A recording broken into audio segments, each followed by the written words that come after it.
Lisa, Benji, Ilsa in position. I'm only happy when it's Maynk. Directed by De Palma and John Woo. And J.J. Abrams and then Brad Bird too. And then McQuarrie took the reins. Run, run, Ethan Hunt, run. Run, run, Ethan Hunt, run for me. Run, run, Ethan Hunt, run. Run, run, Ethan Hunt, run for me. I'm only happy when it's Maynk and Munkin. Wow, it's Doughboys Double. I'm Tiger Weiger along with the Spoon Man, Mike Mitchell. Mitch, what were you saying? You were saying something just before we started? The camera was flickering, but Amelia's in control. So I think when She was rapid switching. she was going back. She's doing it again now. I was going back. So if anyone has epilepsy watching this, you're in trouble, I guess. You're just doing that because you can, because you have the power to do it? It was To the beat of the music. it was to the beat of the Oh, music, and you're I having a know little that fun. it's not used, so I was just having a little fun. I did Got not it. expect anybody to see it. I think I that's forget cool. you can see the red lights. I thought that the camera, there's something wrong with the camera because it's just flashing constantly. So I was like, something might be wrong. Casey's not here. We broke it all. Casey's not here. Amelia is doing the live switching behind the producer's desk with Emma, as always. You do a little Baby Ruth for you, pointing there at the beginning. I do a little point sometimes to the camera. Why not? That's fun. Let's start things off. It's a I don't fun. know. It's fun. Yeah, it's fun. I agree. You're It's calling, fun. hey, I'm going to knock this joke out of the park. But I wasn't. That's- That's not the energy. I'm just No? like, welcome to the show. Hey, we're starting things off. You know. Sometimes you can, but sometimes you know when a joke's going to hit. Yeah, sometimes. Will you call a joke later today? Will you do one of those? Okay. All right, great. If I'm feeling really confident, I'll pull one of these Yeah. and then deliver it. I love it. Okay, great. Mitch, Maynk has now bled into Junek as we continue Maynk 3 Mayssion Impoddouble with Mission Impossible Dead Reckoning. Or I Part think it is. 1. I think it's Munkin. What is it? Oh, right. We landed on something else. Junek is what? Munkin. Munkin Impoddoughble. What did you say? I Yeah. gotta put this in my notes. Hold on. I'll find it. Okay. When Mitch originally sent this pitch to the group chat, I literally was like, what the fuck does that say? All right, hold on here. Hold And I on, think everyone I relax. think you sent an audio message saying it out loud. You were like, I kind of get it now. Well, wait till you hear it. I think. Okay, I'd love here we to. go. Okay. I'm searching for it, Wags. You can go into your Oh, boring you still haven't thing. found it. My boring thing? Munkin Impoddouble. But Yeah, it's O'Donoghue. Like it sounds like O'Donoghue, kind of like Yeah. Casey's name. Impoddoughune. Impoddouble. Munkin Impoddouble. Oun or Oun? What is the pun going on? That's a here? great Or question. like what? I'm a little, because we don't even have the J anymore. The What J is- is gone. What's Munkin? Munkin is What is? Maynk turned into Junek, Yes. but it's Mission Impossible. So Munkin is a part of Junek. Right. Instead of Mayssion, it's Munkin. Munkin Impoddoughune. Impoddoughune. Impoddoughune. Impoddoughune. Got it. Munkin Impoddoughune. Hold on a second. Wags. Munkin Impoddoughune. Munkin Impoddoughune. Why isn't it not just Munkin Impoddoughune? Yeah, that's That's pretty much good. better. Hune is like June is given there and All right, Hune. I'll write it with a J, and we can decide if we Okay. want to do Spanish or English pronunciation, That's fair. because it works both ways. So we can just kind of play it by ear. Wags, Mrs. Claus is back. Sorry. Shut the fuck up. I don't even remember my voice from that. In a sense, Mrs. Claus is back from Killing It, Righteous Gemstones, CBB World, and coming soon to St. Dennis Medical, Lily Sullivan. Hi, Lily. Wow. Thanks so much for Hi, being you with us. guys. Thank you Thanks for being having here. me. Yeah. We're happy to have you. What an honor What an honor. to we be Yes. here during Munkin Impoddoughune. June. Yeah, it's a most wonderful time of the year. I wanted to ask you about your Gatorade shirt Yes. that you are wearing today. Right. Well, this is did you want to ask me something about it? Yeah. Where'd you get that shirt? I wanted to ask you about your shirt. It's- Where do you get your shirt? That's my question. Yeah, that's This something. was a gift. Little minions, huh? Yeah, I got a so for our audio listeners, I am wearing a Minions print. I've worn this before on the podcast. It looks like you got it from like Gap Kids Big and Tall section. This is some basically. cool brand. This is some cool brand. This little monkey here is something.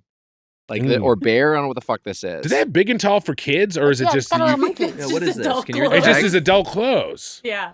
But that's funny. Is like It's a bathing ape. Bathing Ape. That's like a cool brand, I guess. Like it was like a streetwear brand, maybe like 10 years ago.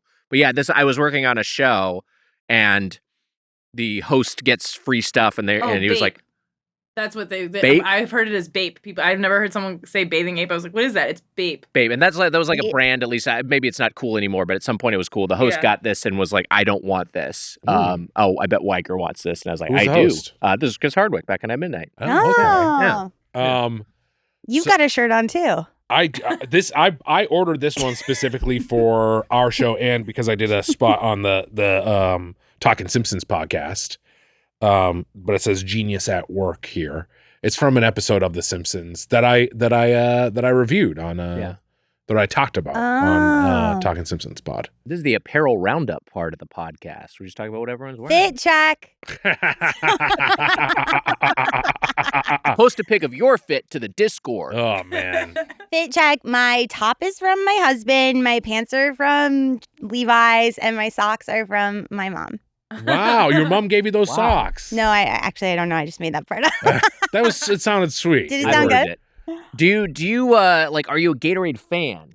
I like very specific Gatorades. I like the light blue Frost. That's a good one. And I Glacier like that one, Freeze. Glacier Freeze. I Mhm. like it actually frozen. I put it into the freezer Oh wow. and I have it like chunks of ice, like slushy stuff. Oh, I don't like that actually. Why don't you like that? I don't like that. Does it fully freeze in the fridge, or does it get kind of okay? So fully, and then you let it defrost a little bit. Yeah, ideally I would be, like setting a timer of some kind and Yeah. it would be like perfectly like slushy. Right. But obviously I often forget and then I take it out and it's why don't you like that? Yeah, why don't you like that? I got some issues here.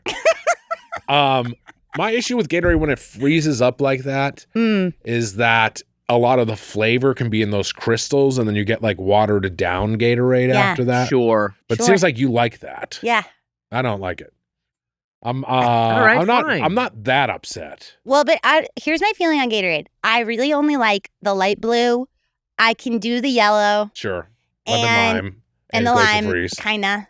Yeah. But other than that, maybe I could maybe do the orange. Sure. I don't want any of the other flavors. Yeah, I don't mind the orange. I like the fruit punch. Okay, it is pretty sweet these days. Yeah. When I was at a kid palate, I was like I could tolerate the sugar more. But for me, I'm a Gatorade Zero guy. Like the Gatorade sugar, I don't It's too need sweet. the 72 grams of sugar, or whatever the fuck in there. I don't need to be drinking like essentially a liter. You of should be Coke's worth getting of- 100 grams of sugar an hour. Is actually Wake his ass like up. actually the healthiest you can be. I think we kick you into high gear, Wags. I think it would be What are you talking about? Yeah, you're in too low of a I'm gear. in too low of a gear. We need to turn yeah, it we need up. to shift this gear up. I You do. crazy eights. 1, I, 2, 3, 4, 5, 6, 7, 8. 1, 2, 3, 4, 5, 6, 7, 8. 1, 2, 3, 4, 5, 6, 7, 8. 1, 2, 3, 4, 5, 6, 7, 8. 1, 2, 3, 4, 1, 2, 3, 4, 1, 2, 3, 4, 1, 2, 3, 4. 1, 2, 1, 2, 1, 2, 1, 1, 1, 1, 1. 1. Holy shit! I feel Whoa. fucking good. All right. I'm jacked. Wow, it's Doughboys Double. I'm Tiger Weiger along with the Spoon Man, Mike Mitchell. See? Maynk has now bled into Junek. Munkin Impossible Dadoon.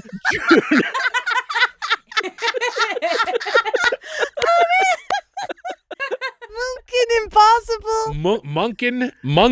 Munkin I'm sorry. Yes, Munkin. Impado June. Why isn't it Munkin like June? Why is it Munkin? I Munkin. don't understand. Munkin Impado June. Munkin Impado June. Or Munkin Bado Impado Hoon. Hoon. Hoon. Munkin Impado Hoon. I like Fierce Strawberry Gatorade. Oh, I've never had It turns that. me to a little hummingbird. Fierce is good. That's like a poo. What? Oh, yeah. Bring back a poo. That's our big stance here.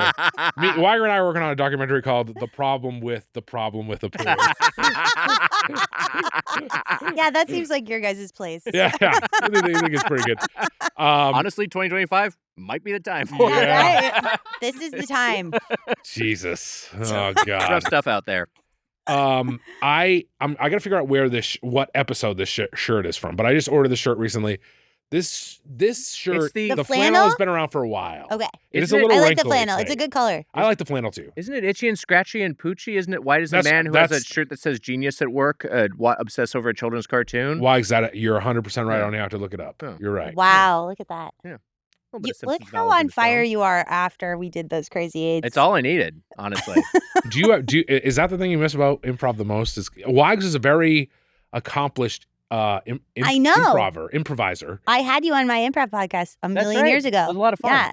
Yeah. Really when, good. When I first started coming to the theater, and this is 2005, UCB Theater. You're one of the Jesus first. Christ. You're one of the first Herald teams at this. Look, 20 years ago. 20 Mitch. years ago. 20 years ago. That's when I first moved to LA. You were one of the first Herald teams at UCB. Yeah. Right? Think about one of the many women we impregnated after Herald Night. Those kids would be adults now. we knew where they were. I was And like, if that you- really happened? You guys spreading your Oh, seed? me and Wags after yeah. Herald Night? Oh, Clean yeah. up. Those groupies are just hanging around the UCB theater, ready to Yeah. watch some long form improv. The three women that hung around the theater at that time, they really dug me and Wags. Of the hundreds of men, the three women and hundreds of men, they chose Wags and I. Nick was on a very funny team. Your host of your podcast was on that team with you. Heather and Get Campbell. Yeah, Played, Last Day of Heather and School. Campbell. Oh, yeah. Neil Campbell, Paul Rust, Wow, Last what a Day of team. School, Drew DeFonso Marks. Yeah, Jim Woods, David Jim Woods. Harris, Jonah Shockett, Mm-hmm. Mike Cohen for a time, and then later Stephanie Allen. Yeah. A lot of Wow. lovely Yes, people that's there. right. Ton of people. Yeah. There was some people. Dalia was on the team. Dalia was there. Yeah. Oh. The He was guy, great at group games, though. the guy from Initiate the hell out of a group game. Deadpool. What's his name? Yeah, the canceled guy from Deadpool was on there. What's his? You know his name. TJ Miller. Yeah. TJ Miller. Yeah. Miller was on Oh, there. yeah, sure. Sure. Who else? Was, Who else? Who Who else? else? Who else? Yeah. Louis was on there. Louis was on there. Weinstein Uh, was on there. Nick Weiger was on there. Here's the thing. Weinstein was really good. Weinstein was Weinstein was good. He Great. was really good at organic openings, Yeah. and nobody wants to talk about it. The Sonarev brothers were on there. It was a weird. The team was. It had a lot of It was changes. sprawling. There's a lot of turnover, but we had synergy regardless. A truly very very funny. It was. I was like, this is cool. Yeah. And why that was 20 years ago. I stopped doing improv at the end of 2015. I just walked away. That show, Last Day of School, was still going, and I said, if I did the last show, and then I sent an email. And it was like, hey everyone, thanks for a great time. I'm done with this forever. And We need you back. We yeah. gotta do. We I'm should do a done. Herald in this podcast. Oh God. I'm done. We I will gotta say get you this. back out there. When I joke about Nick just being like, I'm done and walking away from Doughboys, I pull some of that from you just emailing the group and saying, hey, this was fun. I'm done. Goodbye. And that is kind of what happened. Really in a cold way. turkey. Very, yeah. You Do quit you do cold that with turkey. relationships too? When you break up with somebody, where you be like, I'm never talking to you again. No, I mean, but at friendship, sure. I've been in some friendships Yeah. like that. Yeah, Yeah. but it's just like I'm also. I think it's fine. Crossing her fingers. I think it's fine to get to a certain point in your life and be like, this was a period of my life, and then that's kind of Yeah, it doesn't done serve with, me and anymore. I don't need to do this. You've been anymore. out of the game for 10 years. Yeah, isn't Wow. that crazy? That is I've been crazy. podcasting now for as long as I did improv. Wow. Weird to think Yikes. about. Uh-oh, that timeline gets me a little nervous. When Why- did you guys start? What was the actual date of the first episode? Because we might be coming up on 10 years. We are coming up. are on coming 20 up on 10 years. Or 20 10 years. 10 years. Jesus. You guys, it's also my 10-year anniversary in LA on Cinco de Wow. Mayo. Whoa. How about that? Whoa! I am hitting my 20-year anniversary in LA. Wow. When? You've done a lot better in 10 years than I have in 20 That's not years. true. You've I've never left. you're lapping me. It would be this. It's this summer. It's coming up Wow. soon. Whoa. I've lived in LA County my entire life. Let's get Amelia, Emma. How long have y'all been in LA back All right, there? this is not your joke calling. Okay. Yeah, I'm I know. I just was making like, sure. he's not really. No, I'm just pointing. I'm point. No, I'll point at the lens. More of a question. Right down the barrel Is of it the a lens. good question, I guess, maybe? Okay. I moved to LA in 2016, but then I left for like 2 years during COVID. So Right. it's Right. almost 9 years, but really like 7. But during those 2 years, when you were gone during COVID, you were working. You were in the We're still working in on Doughboys at this jobs point. and stuff, Oh, from Yeah, LA, so- so I guess that counts. Still. Does the year I left for COVID not count as a year I was in LA? I guess Yes, it kinda- does. Yeah. It doesn't Yeah, count? it doesn't It count. doesn't? So this would be my 19th year here. We got to count Yeah, on you time. broke the streak. You had to start over. Wally and Irma were here. Well, they get the streak, but not you. Oh, wait, no, No, they you took weren't. them I to took them with Quincy. me. I was left Wally and Irma here for a year. What am I thinking about? That's insane. In fact, the longest I went without them is the 3 months during Twisted Metal, and I hated being without them. I hated that. I hated it. I loved shooting it, but Yeah. Amelia, when did you move out here? 2016 for about a year. Then I was like, I like New York better, so I went back home. And then when I was home, I was what like, was that character? Well, that- I like New I- York. that was Amelia Circa 2016 character. Yeah, you used to talk like that, and then you got those like voice and I speech. like New York. And then I was like, actually, LA was fun, and then I came back, and Wow. so that was 2019. So I Wow. spent a few years at home, like Right. saving up, and Okay. Responsible. Wow. I'm counting it as my 20-year. I think you should. I Yeah, think- whatever. I had a place out here. COVID when doesn't I was back. count. Yeah, COVID doesn't count. was. Also, to Lager's point, we were still working on stuff that we would It's have true. worked on if we were out here anyway, right? That's So- true. If your home base was still LA, My home base was still LA, and I did, and it wasn't a full year. I came back out for the Tomorrow War premiere, and I left in like August or September, so it was like 10 months back home. Yeah. Great 10 months. Got to be with Mummy. aw, It was very, it was, was a, it was a nice. very, that's the plus side of COVID is I got to go home and live at home again. It was nice. It it's was, nice. it is nice. I do that every year anyways. I do 1 month. I like December, I try to go home for a month, and he makes fun of me on the podcast. That's really cute. You take a very whatever. The sabbatical's gotten less lengthy, but you it was take a never long even time. that crazy. yeah. I mean, you sometimes will take 2 months back home. I've never taken 2 months Okay, back it feels home. like it sometimes. This is Well, that's insane. because you miss him.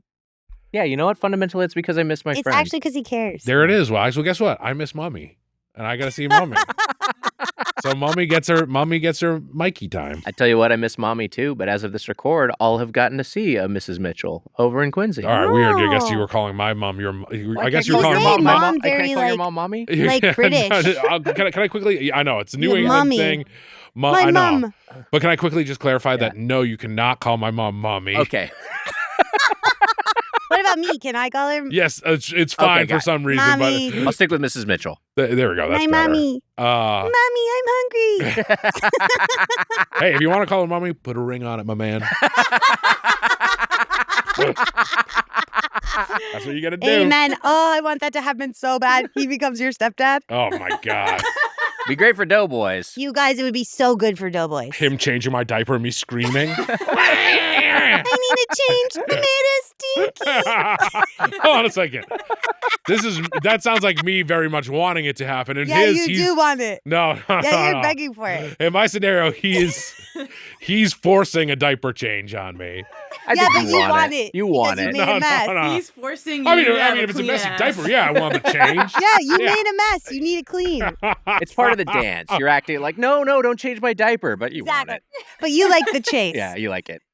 My mom, if she's dated a man and was like, "You need to change my 42-year-old son," I'm like, "Hey, what's up?"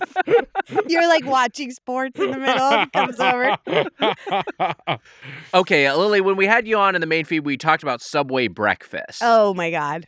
We returned to Subway in recent memory to do the Oof. foot-long Doritos nachos, which are pretty bad. Have you been to Subway at Since- all recently? No. No, yeah. Literally have not been since you guys made Wow. me go there at 9 a.m. or whatever. I've only been to Subway We're sorry. in recent years for content, and yes, it has gotten real bad. Yeah, it's really, I used to like Subway. So, Right. but no, I always go with other options now.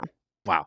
Yeah, Subway is really. We talked about Jersey Mike's has made Subway really fall even further than it had before. It's fallen to new. And I'm a Potbelly girl. Depths. If there's Potbelly That's anywhere right. in the general vicinity, I will be going. Is Well, this that's a the Chicago Chicago thing? connection. Is It that is. why? Yeah. Because I knew the very first Potbelly was like right by my elementary school there. Wow. And so I actually have a nostalgia for when it was actually genuinely good too. Sure. And so even though it tastes like shit often, it like hits that part of my brain where I go, I used to have this as a kid. It was really good. I want to have a proper Potbelly because the time we reviewed Potbelly on the podcast was Don't worry, you got a proper pot belly, my man.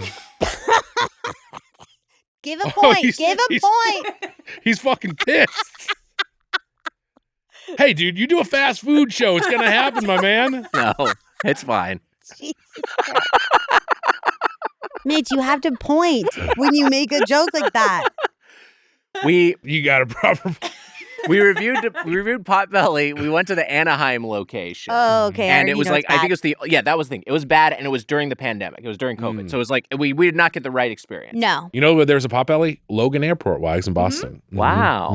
I think it's the only one in New England. It might be the only one in. Wow. Yeah, Boston. Like in the airport for some reason. It's like Terminal C? spoiler alert. Oh, actually, this episode should.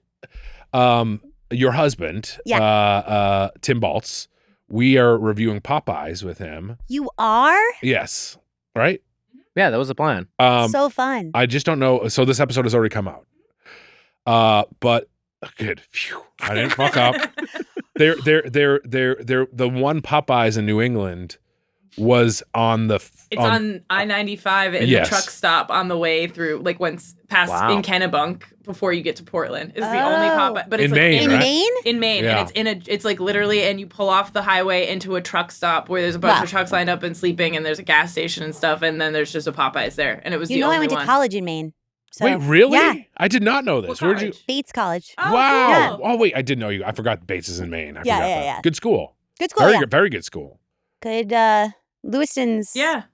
It's Yeah. tiny. Lewiston's tiny. Lewiston's That very you sound broken like down. you sound Yeah. like how I felt about Ithaca or something. Yeah, exactly. It's like, oh, it was fun. Yeah, It was the it college fun. is fun. You're like, oh, cute little like Maine town, and then you get there and you're like, what the fuck is Yeah, this? it's like the crack capital of the Northeast. Sorry to everybody Yeah, in Lewiston.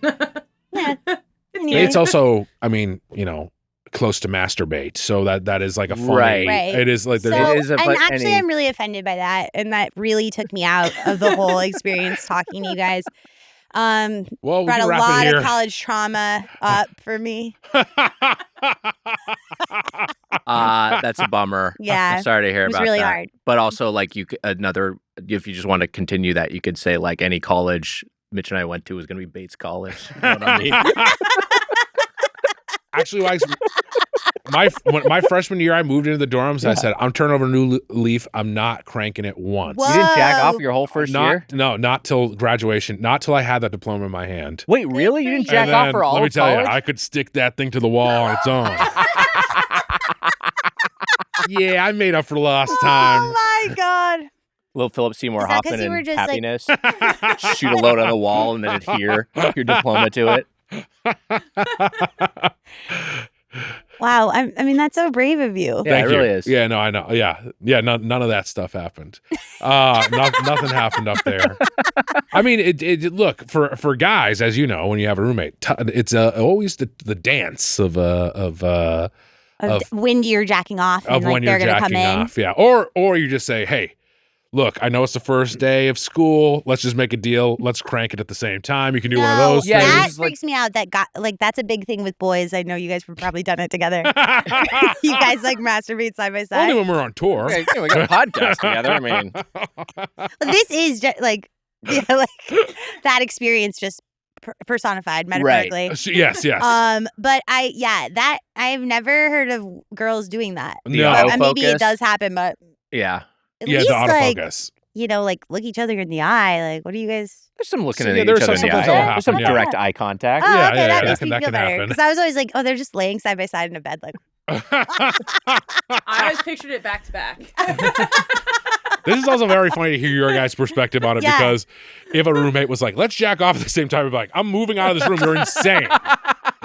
This is truly Well, it's gotta happen insane. organically, I would imagine, right? I remember that there was, I was like, it sucks that I was like the annoying roommate one time when I remember my roommate had a woman in bed with him and they were like being loud and I was like, shut up. Like Yeah, I would was have been doing like that too. I was annoying, but I'm like the fat guy who's like not getting laid. And being like, quiet, you two. Like that sucks. It does suck though. I find it like really like, what are you guys doing? Even though I, definitely messed around with a roommate like nearby. Not me. It was never really an issue for me. There was nothing was really going on. But like if I was playing Super Monkey Ball, they tell me to turn it down or something. I'm sure you know Super this. Monkey Ball, great game. They're like, hey, can you turn your video games down? We're trying to We're fuck." trying to fuck. One of those dormant franchises that Sega is famous for, of just like they have Super Monkey Ball. The first one's so good. The Super Monkey Ball 2 is like it doesn't really capture the magic. And then they just like why haven't you made another one of these? This thing with Samba de Amigo recently. They just recently Samba de Amigo for Switch, and it's just kind of like a half-assed new version. It's just like I don't know. You get this good IP. You at Sega, like you don't have to just keep mining Sonic. Try some of these other franchises. It feels like we're back in college and you're saying this in front of someone who has no idea what the fuck you're talking about. I'm literally hooking up with someone right now and you're talking to me. No, I'm saying that to my roommate while we're both jacking off. Speaking of balls, you know this game. That's so good. Okay, let's talk about acupuncture, because this is a thing you got into, and you were having an intense acupuncture conversation with Amelia and with the Wire Queen Anya out in the lobby. Yes. What you got yourself some acupuncture? Did I? Recently? Yes. Okay, so I have weird like issues that'll just like start acting up. Why are you on your phone right now while I'm talking about something so vulnerable? I'm looking up my acupuncturist. I am listening to you. I was gonna look. I have a great acupuncturist. You do? Yes, I do. Okay. And I forgot. All I can think of is Brant. Yeah. Which is the name of a Mission Impossible character. Oh yeah. And that's not their name. All I can think of though is Brant. So I was looking up to give you. I feel like Tom Cruise's character could be named Brant. Well, he's Ethan Hunt. Look, we're gonna get into this other side of things. Brant is Jeremy Renner's character, who's not in this movie. Okay, so I basically my back will act up in weird different ways, and most recently it was like doing something in my chest and in my back that was causing a lot of arm pain. Oh man! And it was like a numbing pain going through my armpit and down over the top of my hand, and it just would not go away, like no matter what I did. So anyway, a friend of mine recommends this acupuncturist. She's amazing. She's so like kind, and we're basically just talking about my situation in the lobby before we go into like for treatment. And she's like filling stuff out on the computer, and she goes, "Do you mind if I put a couple of needles in you right now?" And I was like, "Yeah, that'd be great." She put 2 in my knee and 1 in my ankle, and my arm pain went away immediately. That's wild. And I was like, they're straight up like magicians. They're unbelievable. And she does cupping and stuff. So now I'm just like constantly like cupped. Like, look, I'm cupped. Oh, you got the little cup marks. Yes. Yeah. My acupuncturist does that too. It's great. It's heaven. Yeah. Mm-hmm. So I'm a convert. Me too. I had a very similar situation where I had bad lower back pain, and I got acupuncture, and it went away. It was wild. Wow. It's really I've never done it. I've never done cupping either. Well, it feels so good. It feels just like, like someone's like massaging, but it's like in the right spot. Yeah. I don't know how to explain it. But they also, so she said when she was doing my chest area, she's like, just so you know, people can get kind of emotional when I do this spot because it's where a lot of people hold a lot of trauma. And I was like, okay, like kind of like, yeah, not me. Right. And then she started putting the needles in. We're just like having small talk. And all of a sudden I feel hot tears just like streaming down my face. Oh my God. Wow. I was like, oh my God. I was like, I'm definitely getting a little emotional. And she's like, what's going on for you? Like, what's coming up? And I was like, and my grandmother died like a year ago. And I'm like, I'm thinking about my grandma. And I'm like sobbing. And she's like, do you ever talk to her? And I was like, not really. And she goes, hi, Grandma. And I was like, hi, Grandma. And I'm like sobbing. Oh my God. It was honestly like so healing, but like, I'm just not used to going to doctors like that. Yeah, that's like, intense. It's really intense, but also like it wasn't like she was forcing me into anything. When like people are really woo-woo kind of, I'm like really turned off. I'm like, wow, they like voted for RFK. Like, yes, the vibe is off. But that's not the vibe here. She's so wonderful. Okay. I found my acupuncturist, Anna Brentman. That's who I go to. Huh. There was a Brent, or not Brant, but. Wait, it was close to the Mission Impossible name. I had a dream last night. You want to hear my dream last night? Yeah. Actually, 2 people were. It's a very weird dream. I was because I wasn't going to talk about this, but I also have a dream I can talk about. I'll go after you. Oh my God. I had a dream. I don't have dreams almost ever anymore. But I've been wearing a CPAP. The last time you had a dream and told about us on the pod, we registered birdfuck.com as our URL. That's right. Wow, you're right. I do not have that. That was with the CPAP. I get more dreams now. Wait, what's CPAP? Is that sleep apnea stuff? Yes, sleep apnea stuff. Yeah. So, and I started using that, and then I think I told you all the stuff where I had like vertigo and all that stuff, and that's why I went to Anna Brentman, and she was great. And also the person who was like treated me the most like a human being when everyone else is like, the doctor was like, you're fat. You know what I mean? I was like, I know I'm fat, but like I am having vertigo. You get what I'm saying. Oh here. no, I've definitely dealt with that. At the doctor. Yeah.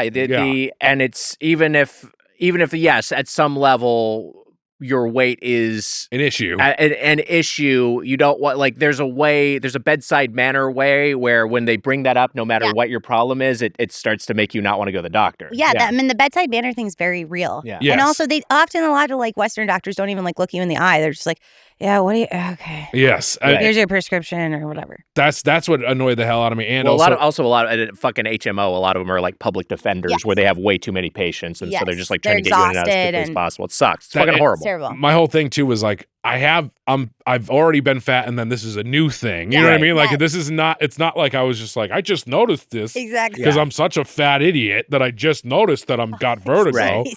And that's not the case at all. I had it. But anyways, I had a dream last night and I was, they brought me in to write at SNL for a day or something. And I know this is very funny. And Carl and Fran were there who wrote at SNL. They were helping me out. And then it was the whole thing is very, it's very confusing what they're like. Eddie Murphy's not doing well. And so they sent me to go talk to Eddie Murphy and he had sunglasses on and was blind.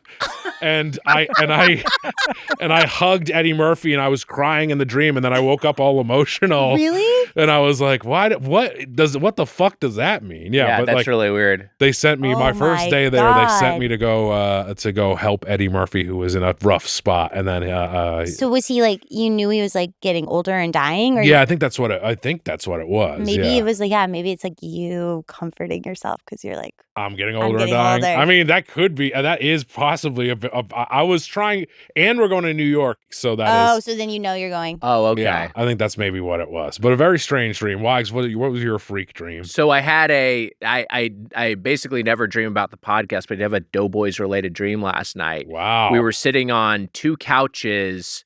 But it was like our studio, but the dreams are always a little bit off.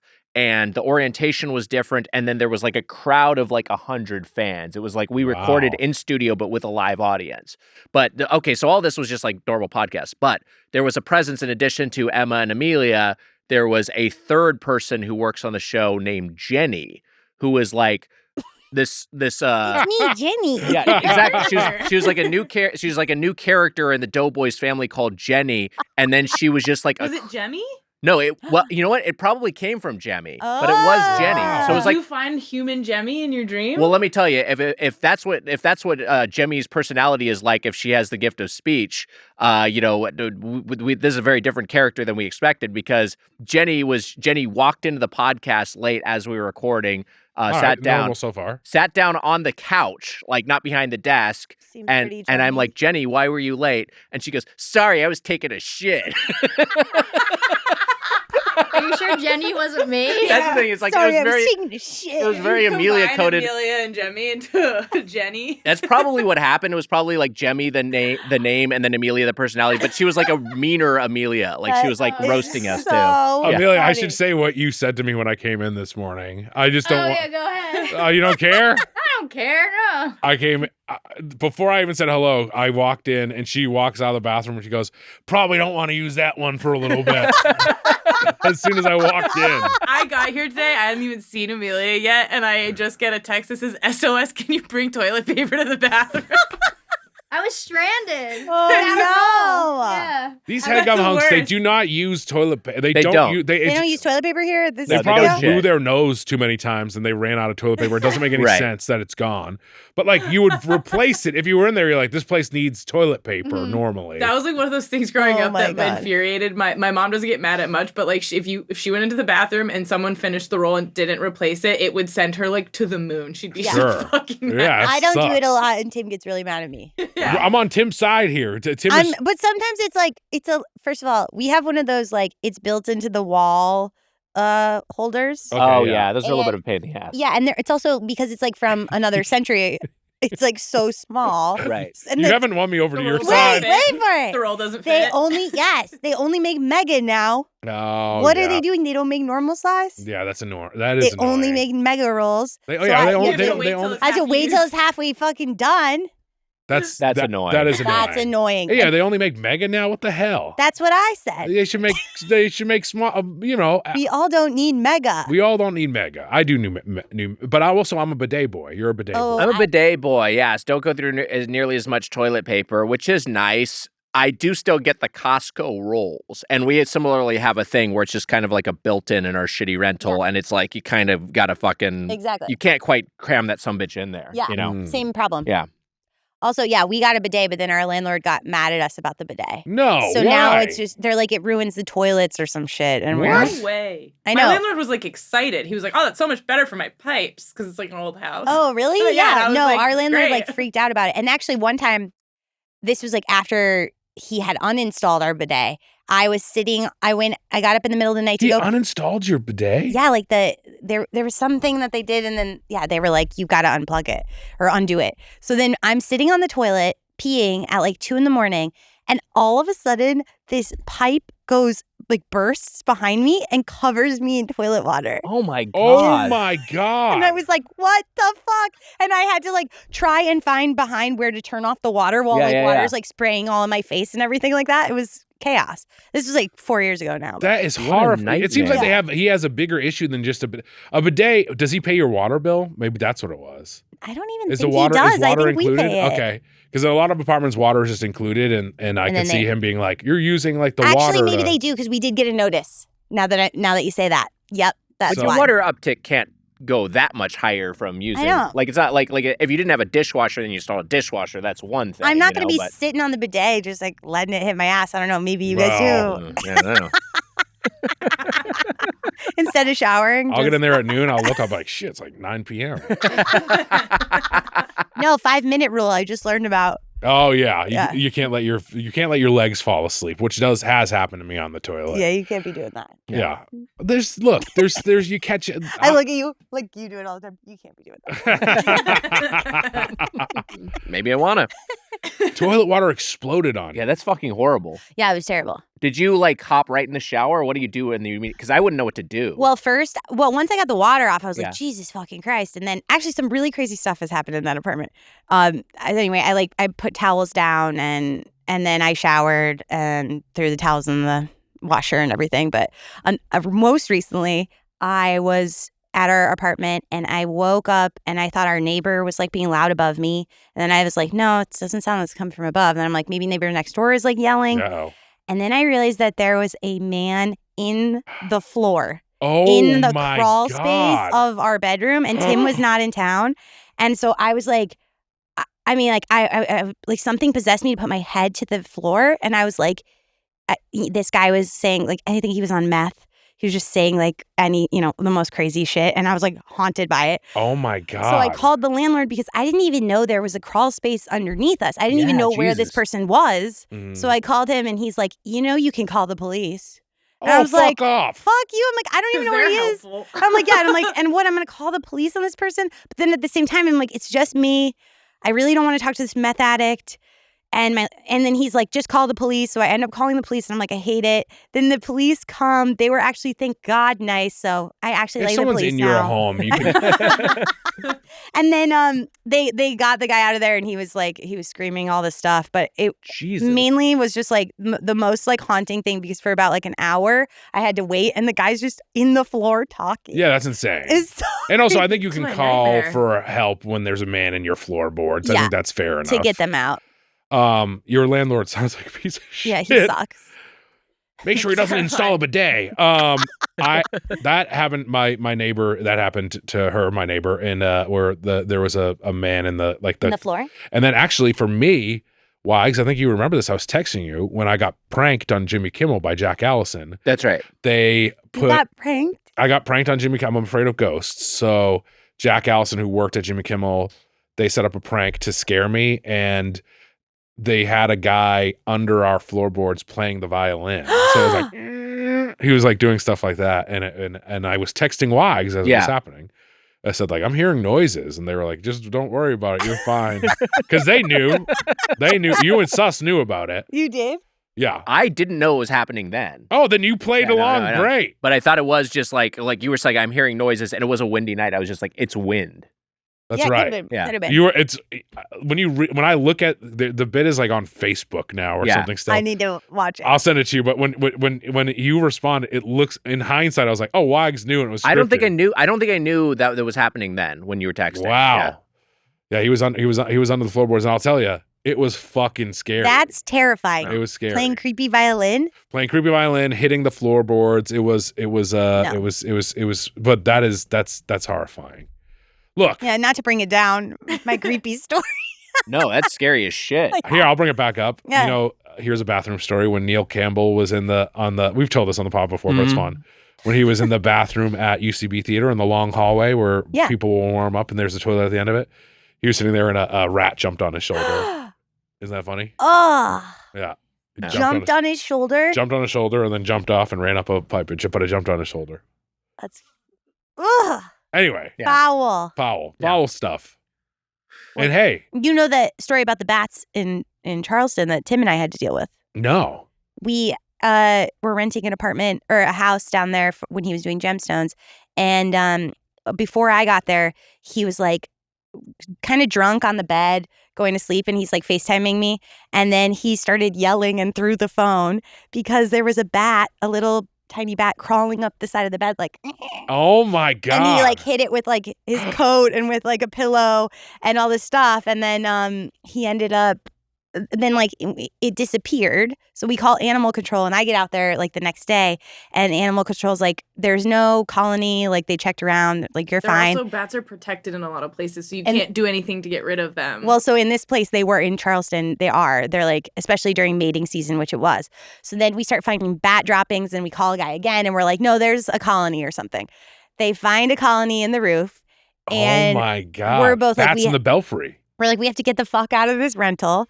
We go to a hotel and then we get a call from a government doctor that's like, you guys have to go to the hospital right now and get rabies shots. Oh my God. Because basically they estimate that like 40% of the Charleston bat population has rabies. Right. And if you get That's- rabies, you die if you develop symptoms.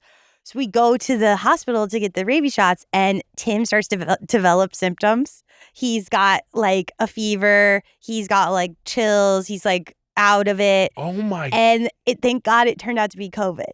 I thought he was like gonna die.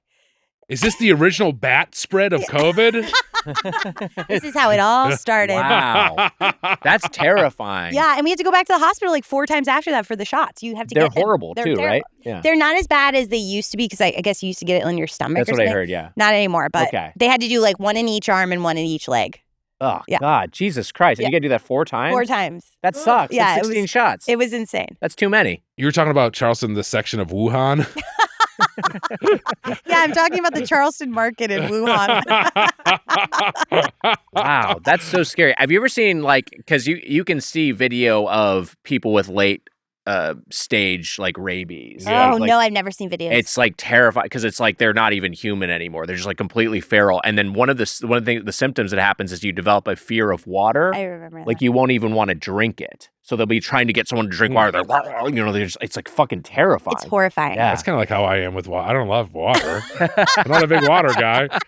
And I have seen Tim froth up on stage before. Yeah, so he's pretty frothy. yeah. No, but it is like, it's also crazy because I learned all this stuff about bats I didn't know. Like if they bite you, you don't feel it. It Oh, can be yeah. like really, it's so light. And the bites themselves fade away really quickly. So they say that if you overnighted with a bat, which we did because we like slept in the house, that means that they could have bitten you in your sleep and you'd have no idea. And then you develop, Wow. you have no idea you have rabies. And you wake up one day and all of a sudden you're rabid. Oh my God. That's so- so And scary. there's nothing they There's can nothing do. you can do. But if you're like, because you can immunize yourself to it, but once you actually contract it, there's no cure. Exactly. Do you have to get rabies shots every year or something? No, Is that- No, you'll- rabies shots are too expensive. Yeah, and it's only if you're exposed to it. Exposure is really unlikely. Yeah. Jemmy gets one every 4 years, I think. Oh man, Wow. I want a rabies shot. I'm fucking scared as hell. That's scary. I know. Here's knowing this about bat bites. Why would a Dracula not just stay in bat form and then like he could like kind of silently bite a bunch of people, Right. Or does he have to, as a Dracula, does he have to like do it as a person? Right. Like what? I guess Can he get enough blood as a little bat though to sustain his human form? That may be it. It may be just be like he can't. It's not enough throughput. Yeah. Yeah. Well, guess what? We have a special guest today. Bring in it out. Nosferatu. It's a Nosferatu. I got fake nails right before the fires, and then had these fucking stupid fake nails in Colorado during the fires. And my brother kept calling me Nosferatu because it was so stupid. It's great. Your brother is in your time of uncertainty Yes. and He's like, your house might burn down. You look like shit. classic brother stuff. Hey, Wags. Yeah. You know, we mentioned a rat on Neil's shoulder. That's in Mission right. Impossible 1, there's a rat in the vent. That's true. Now we're here in the latest Mission Impossible 7, no rats to be found. But in between the two, I thought that was a pretty good segue. in between the two Incredible. films, Ratatouille director Brad Bird owned Wow. the franchise. But at this point, he's handed it over fully to Christopher Are there McQuarrie. any animals in Oh. 7? Not that I can remember. Are there any think it's animals in animal Mission free. Impossible The one we Dead just Reckoning watched. Part Yeah. 1?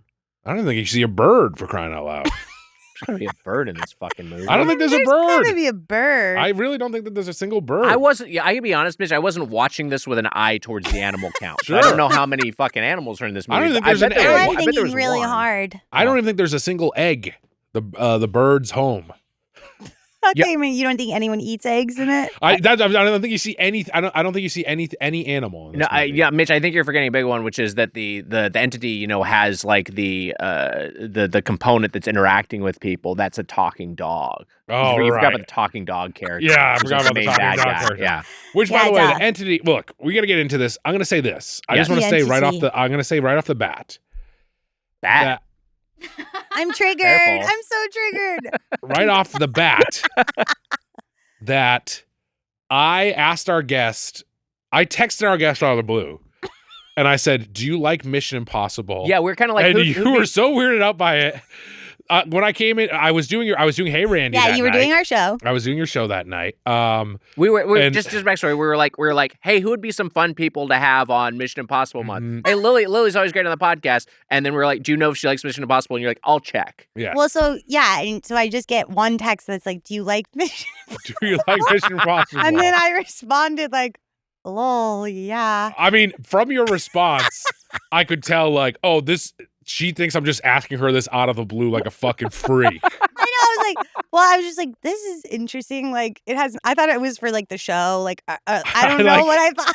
I like that you told Tim. I like that you told your husband, and Tim was like, it's probably for Doughboys, right? He immediately knew. Yeah, I was like, Mike's texting me. Mike's sending me a message at night. It's like 6 p.m. Why didn't you give one additional sentence of context? Anytime. I should have given context Yeah. to it. I fucked up. No, you're anytime that I get a message from a guy, I think that they're hitting on me. So it's actually on me. I'm like, jeez.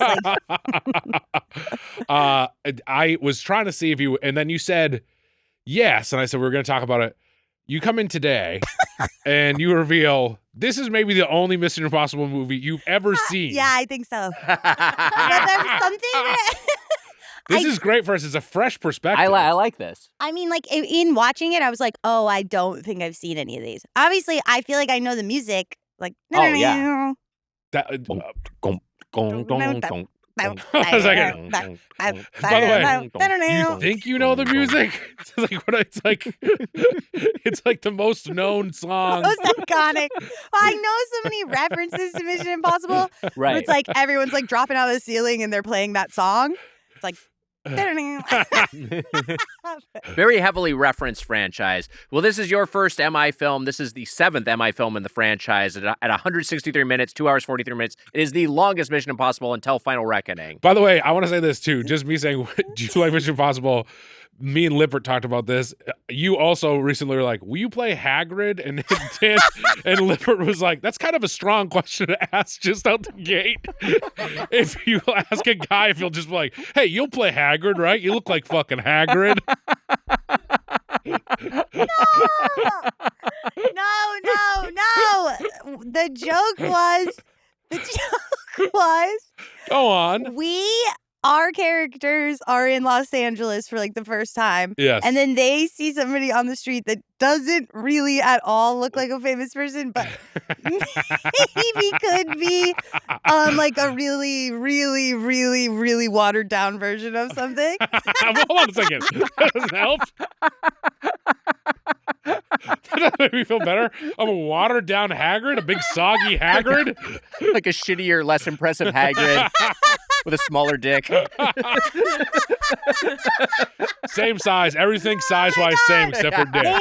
Hey, Mitch, you're alive, okay? Oh, that's true. Yep. We pivoted from Hagrid because Hagrid is a JK character. Is a JK so character. And fuck her. Yeah. And so I was Jack Black instead. And I'm a huge Jack Black fan. Yeah, no, Love Jack and Black. obviously I don't think you look like Hagrid. And I don't look. And also, by And the way, you don't look like Jack Black, and you don't look like whoever else I pitched. The joke of the characters being so dumb that they mistook Mitch That's for Jack exactly it. Black. Thank you. Yes, you articulated perfectly. What other characters did you? I think of think the I sent Blob you- from the movie The Blob. Jesus Christ. What, Kool-Aid Man? No kidding.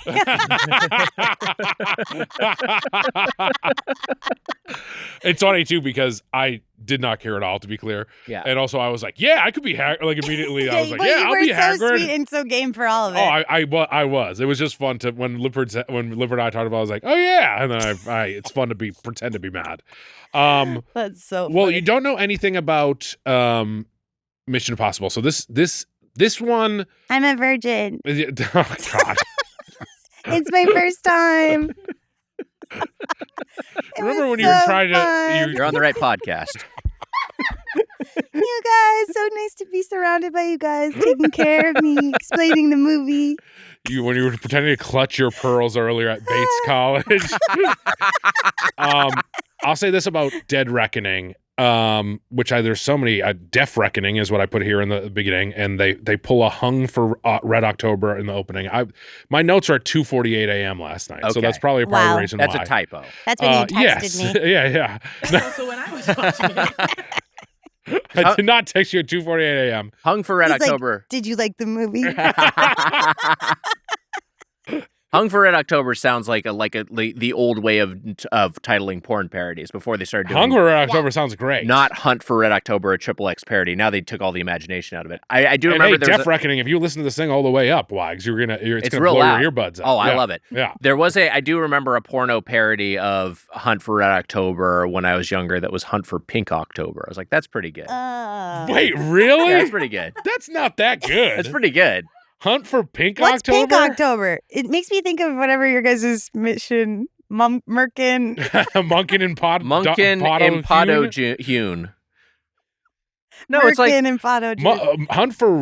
Hunt for Pink October is it's weird. I think it makes sense. I think Hunt it for- tracks. What is Pink October? Well, like it's just saying swapping in red for pink. Like I want some. I would rather do red and they're all on their period, you know. Pink October, it's too confusing. It sounds like it could be like a breast cancer awareness thing. Okay. But this is a real thing that was existed, right? It was a Yes. porno. Yeah, Wow. And was it good? I didn't see it. I did see Edward Penis Hands, which my brother got me as my birthday gift when I turned 18. Fucking alpha. Edward Peterson. Edward Penis Hands. All right, yeah. Wags, I have searched, and I'm dead. and I gotta tell you, Wags, Yeah. it's actually the search for Pink October. Oh, the search for Pink Whoa. October. Okay, sorry. 1992 you sailors. put that into your Pornhub? I that did fast? not. I did not. I'm gonna say this: 7.6 out of 10. Oh, okay. 2 sailors escort a Navy buddy of theirs to jail, but decide to stop off and show him one last good time with legendary prostitute known as Pink October. Whoa. Wow. Oh, her name is Pink October. Adult is how it's classified. There's a guy who's What just. site are you looking at? No, this is just. It's on IMDb. This guy You here found this looks like so he's. fast. On IMDb? I just Googled. It's on IMDb. It is on IMDb. Wow. And there's some guy here in I the didn't know they had image. porno on IMDb. Right now, do Edward penis. Did he have? How did that work?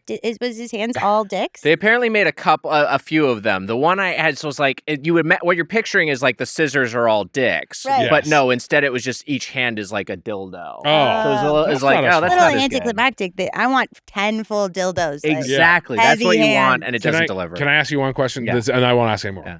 When he used, did he feel it on his hand? Like when did he feel that? I think he felt it. Yeah, That's one of the creepiest questions. I think so. I The think he wording got. I think didn't he help. derived. I Did think he he get derived off? pleasure from it. Did the guy get off with his big Please. penis hands? Oh God, please! I hope he got off. Please, I hope he could feel it too. So, Mission Impossible: Dead Reckoning Part 1, the seventh Okay, I Mission guess we should Impossible talk film. about the movie. Yeah, Uh, 54 minutes It is so long. This film is he is appropriate length episode for the longest Mission Impossible film, as I mentioned. It is Up the to this longest point, one? it is It longest, is. 2 hours So and 43 minutes. the next one will be longer. It was released on July 12th, 2023, which was a mistake in hindsight. They previously had released these mostly in May, kind of owned Memorial Day weekend. They decided to push this one back to July. However, it ended up releasing 1 week before Barbenheimer. And so Barbenheimer comes in, Oh. Barbie and Oppenheimer kick it off of large format screens, depress its BO, make it a little bit less of a sensation. And so it ends up grossing, compared to the rest of the franchise, a comparatively paltry $567 million against a budget that was north of $250,000 because of COVID. Because this film was largely filmed during lockdowns. And so it was extraordinarily expensive and cumbersome to produce. I'll say this going into it. Yeah. I did think that this one was wonky. It's in my bottom half of Mission Impossibles. It's the newest one.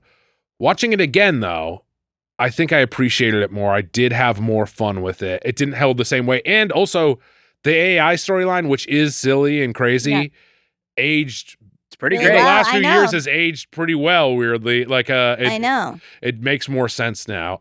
So I saw this movie 3 times in the theaters, and I was very hyped for it. I loved Fallout, which is the previous one. I love this franchise, and I do remember like thinking it was really cool. I think we talked about with our buddy Evan Susser, Mitch, is they hyped that bike jump so much in the pre-release to the point where you could like they just basically had a YouTube video of the stunt and then like all the preparation. They spent like a year training for it. It was the first thing they filmed. They shot it on the first day in case Tom Cruise died during it, so they didn't shooting the rest of the movie. When he shoots off of the When he mountaintop, jumps off of that was real. all real? Yeah, they did that for real. they did that for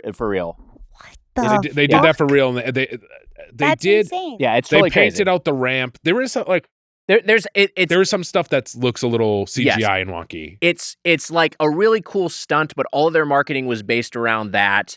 And you're spending the whole movie waiting for the stunt to happen because you're like, this is going to be so awesome, and then it happens, and it kind of feels a little anticlimactic. It is. Partly because of the impossibility of doing the stunt. They didn't have great coverage of it. Like it doesn't feel like what you really want is the one connected, like almost like a profile shot of it happening in real time. And you don't really ever get that. It's cut around a bunch. And then also because of the way it pays off, you don't get the moment of him landing on the train, which was another thing it feels like is promised in the setup of it. There's like in all the movies, it's like practical stuff mixed with CGI. Yes, and they do a good job. Even I didn't bring this up in 4, but like the sandstorm is like obviously there's CGI there. Sure. There's like stuff in all these, but that you're always like, oh, this is like an impressive thing that's happening. And here you just feel a lot of the like that mountainside he jumps off. You feel the CGI a little bit. You know what I mean? You feel it.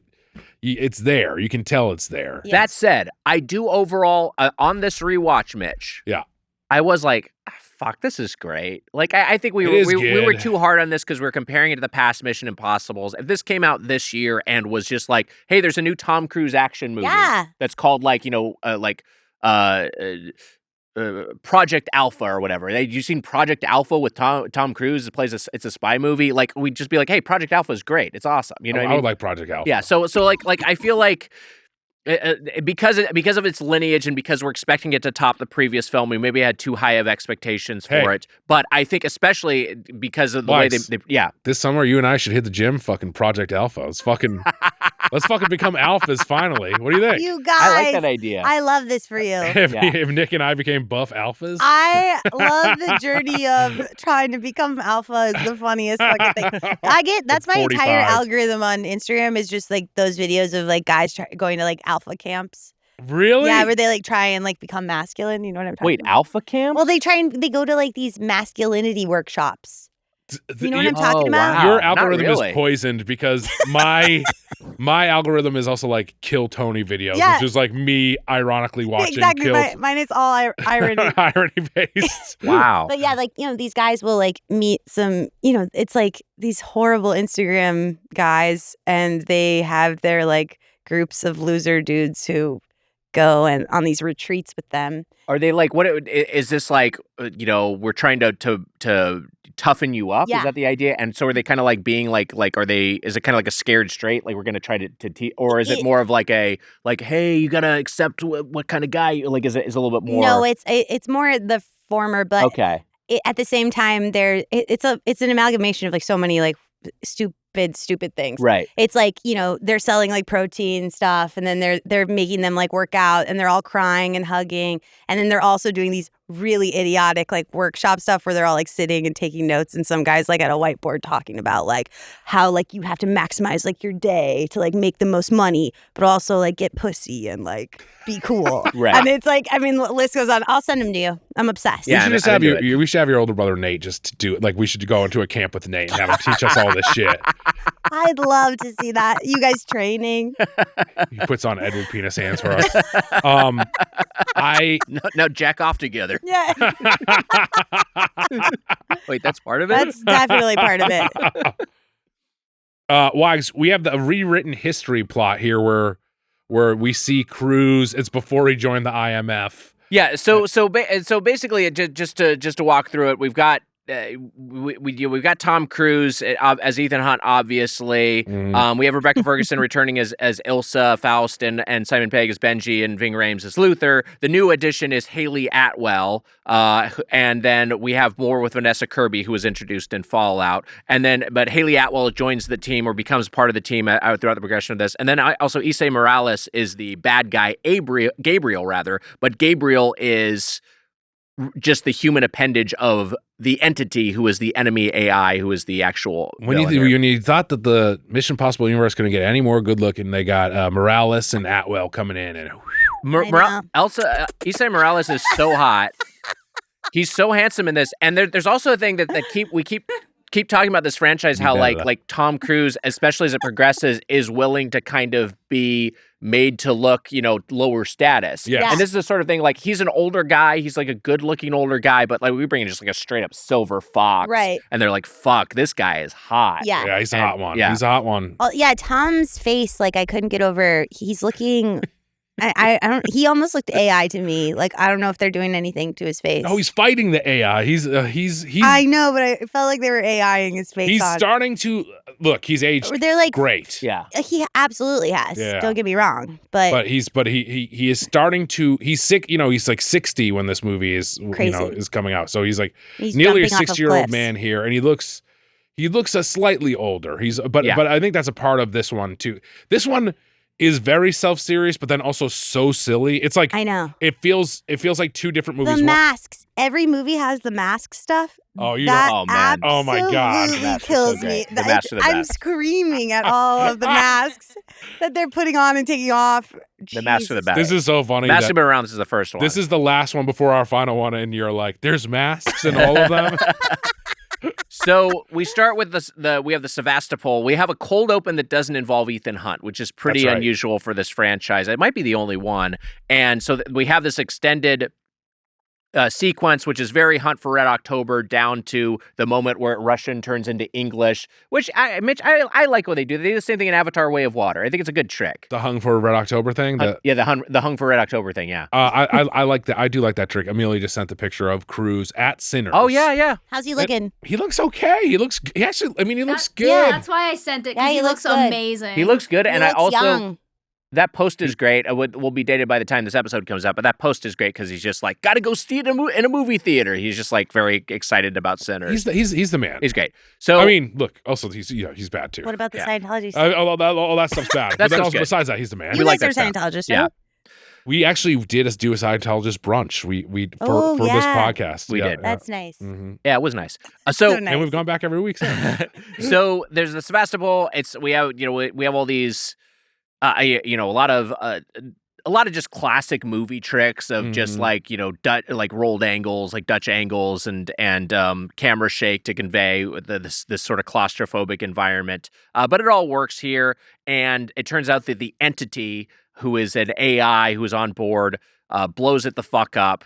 And the submarine sinks. Like I don't know, it's a cool tense piece because like the set piece because you don't know exactly what's going on. We have this torpedo coming towards it, but they just tricked it. They fire its own torpedo. Their own torpedo comes back and blows them the fuck up. And then we And just see then a bunch floating of up bodies. to the ice is cool. Yeah, floating up the ice is that's cool. good. We see a bunch of bodies in the water, and then there's these two parts of a key, which are what this whole thing is about.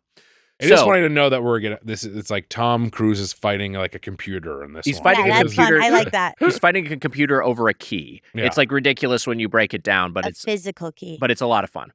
So we go to Abu Dhabi, and we have this whole thing at the airport. This all feels like a Oh, COVID you're missing. solve. You're missing the sandstorm first, right? Yeah, we have, and we also have the moment where he's in. I mean, I'm not trying to hit everything scene by scene because we'll be here all day. But Sure. we have the moment where he's in his own Little apartment. He's in his own little apartment, his own little hovel, and then a young guy comes in, and they go through the code phrase, and he's clearly very nervous. He does have the one thing that he says, and I didn't write down the line exactly, but it's something like, we live and die in the shadows to protect those we love and those we'll never know, which I like as kind of the mission statement of the IMF. I like that too. Yeah. I the only thing that I liked, the young kid was impressed with him. He's like a new IMF guy. Yeah. But the only thing is that this mission one is just a little tape. It's not as fun. And this is the same thing in Ghost Protocol, I noticed. Yeah.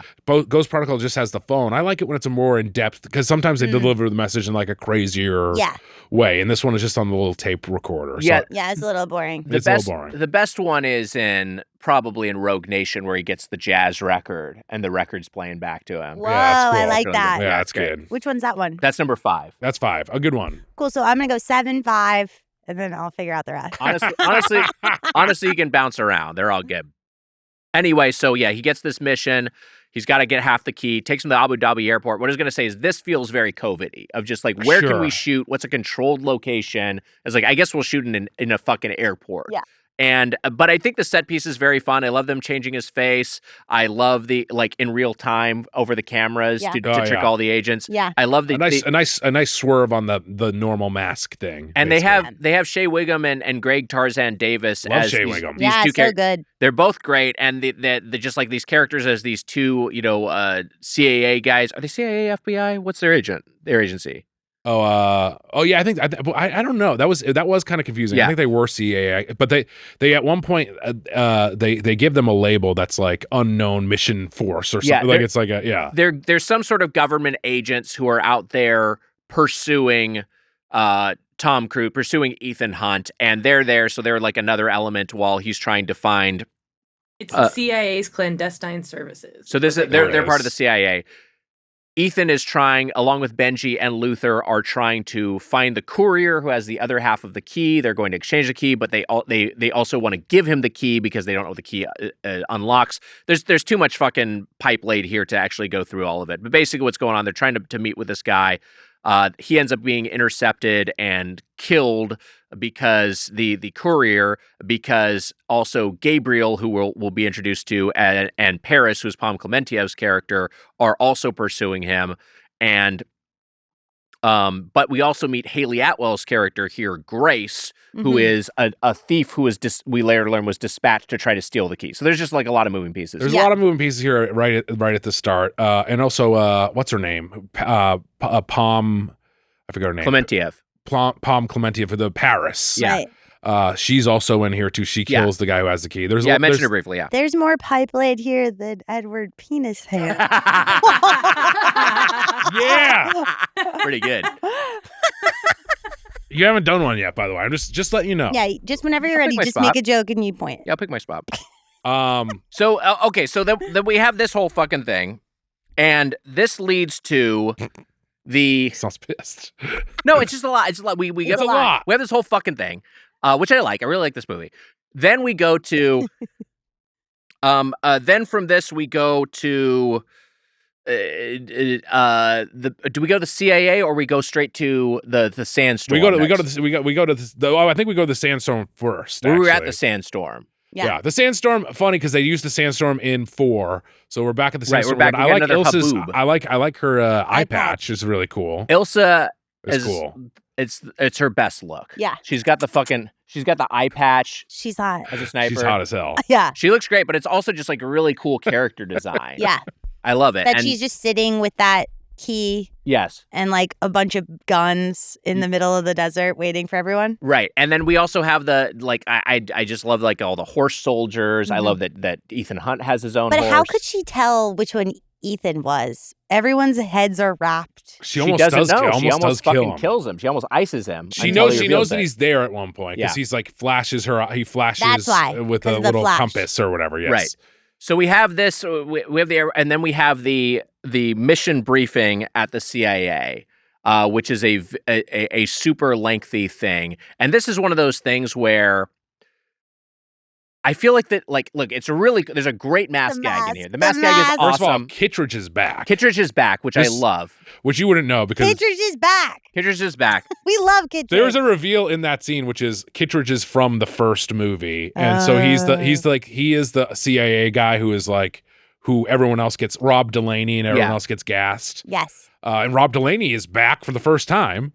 Rob Delaney is in this He's scene. finally Yeah, back. whole bunch of great character actors in this one. They're Mhm. all just like, but it's basically, it's like 10 minutes. It feels like of exposition that's split between 4 different actors who are all Yes. delivering chunks of it, and it's one And of those things AI where stuff, and it's a little wonky. It's a big swing. Yeah. it drags a little bit. I understand why they kind of felt like all this needed to be in here, and if you think about the context that this came out, this was before AI was more in the zeitgeist. Yeah. So they probably felt like they had to over-explain it. Yes. But I think they probably could have scrunched it all up a little bit because at a Amen. certain point, your eyes just kind of glaze over. It's still really cool. It's a cool scene, and then we have. There's too much stuff. You're getting hiccups. Is that what's happening? There's too much stuff in Mission You need Impossible. some It's giving you water. hiccups. Time to juice up. Shea Wiggum. That is weird. How I do you just had say? like a single hiccup come out of nowhere. It's Maybe it was too much stuff. It's Maybe too that's much. what It's happened. too much. The plot is too big. It's giving you hiccups. It's too much stress. We need to We're gonna send you to cool off. Alpha Camp. Get your ass up. Shea Wiggum is how do you? It's not like Shea Chief Wiggum? Wiggum. Is it Wiggum? Is it Wiggum? Wigham? Wiggum. I thought it was Wigham. Is it Uh, Wigham?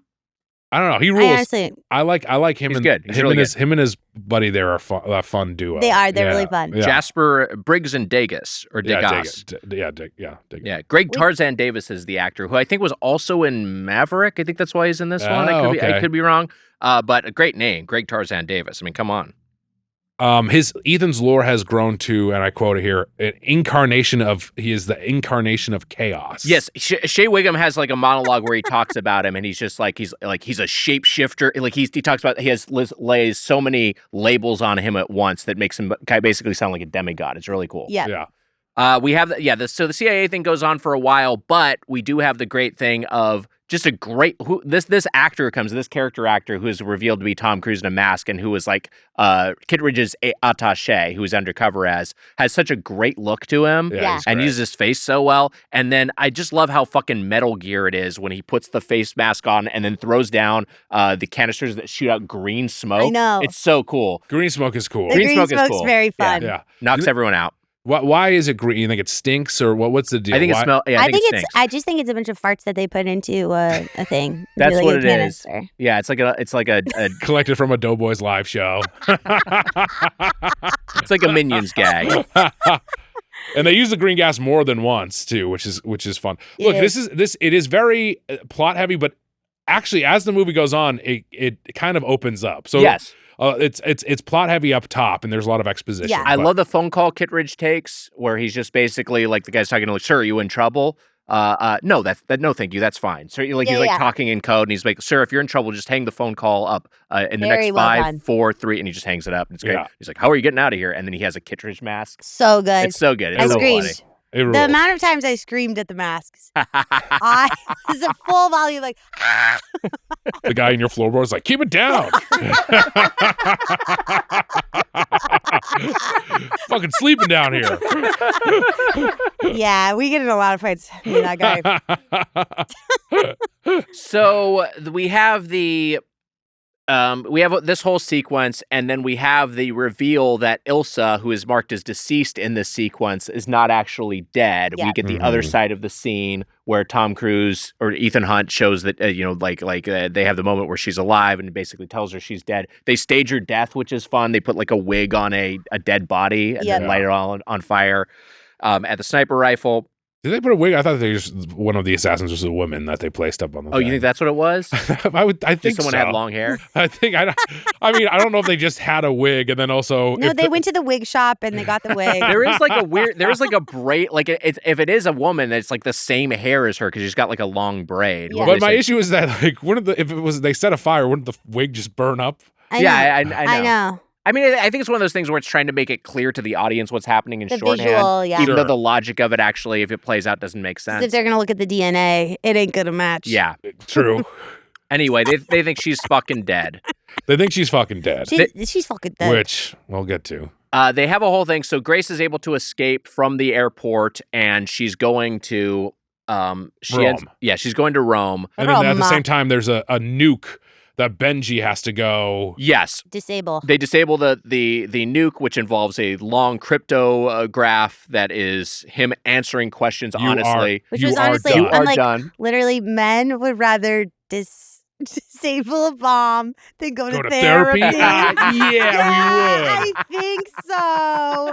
Yeah, He was getting asked basic therapy questions. He was like, I don't know what to say. Right. It was like who means more to you in the world? And he's like, my friends. It's like I like it. I mean, It's I cute. did cute. too. It's It's very cute. sweet. Luther and Benji having fun and Luther calling himself Phineas Freak. Yeah. There's Yeah. so much It fun was really stuff fun. here. It's great. But it is very tense. But he answers all the questions correctly. Yeah.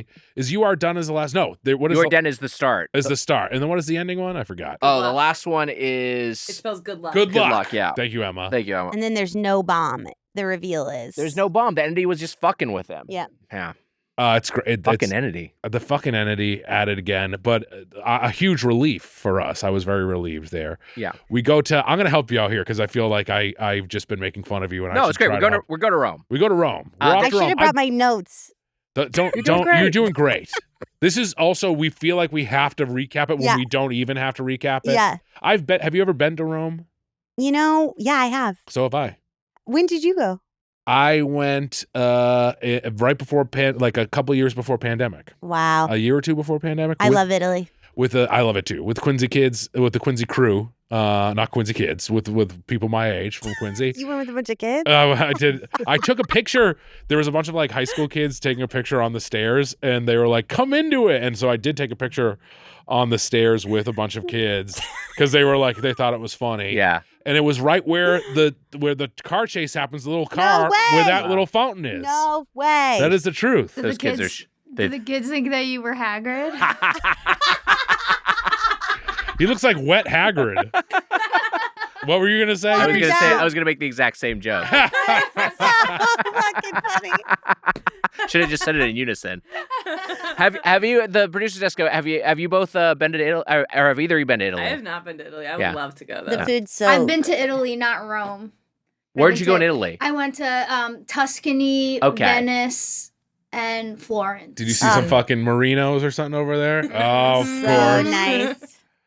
Are you Sicilian? Yes. Of course. Oh, you you know, I lived in Sicily in college. Way. Loved it. It's part of Bates College. Yeah, part of it. I was masturbating in Sicily as well.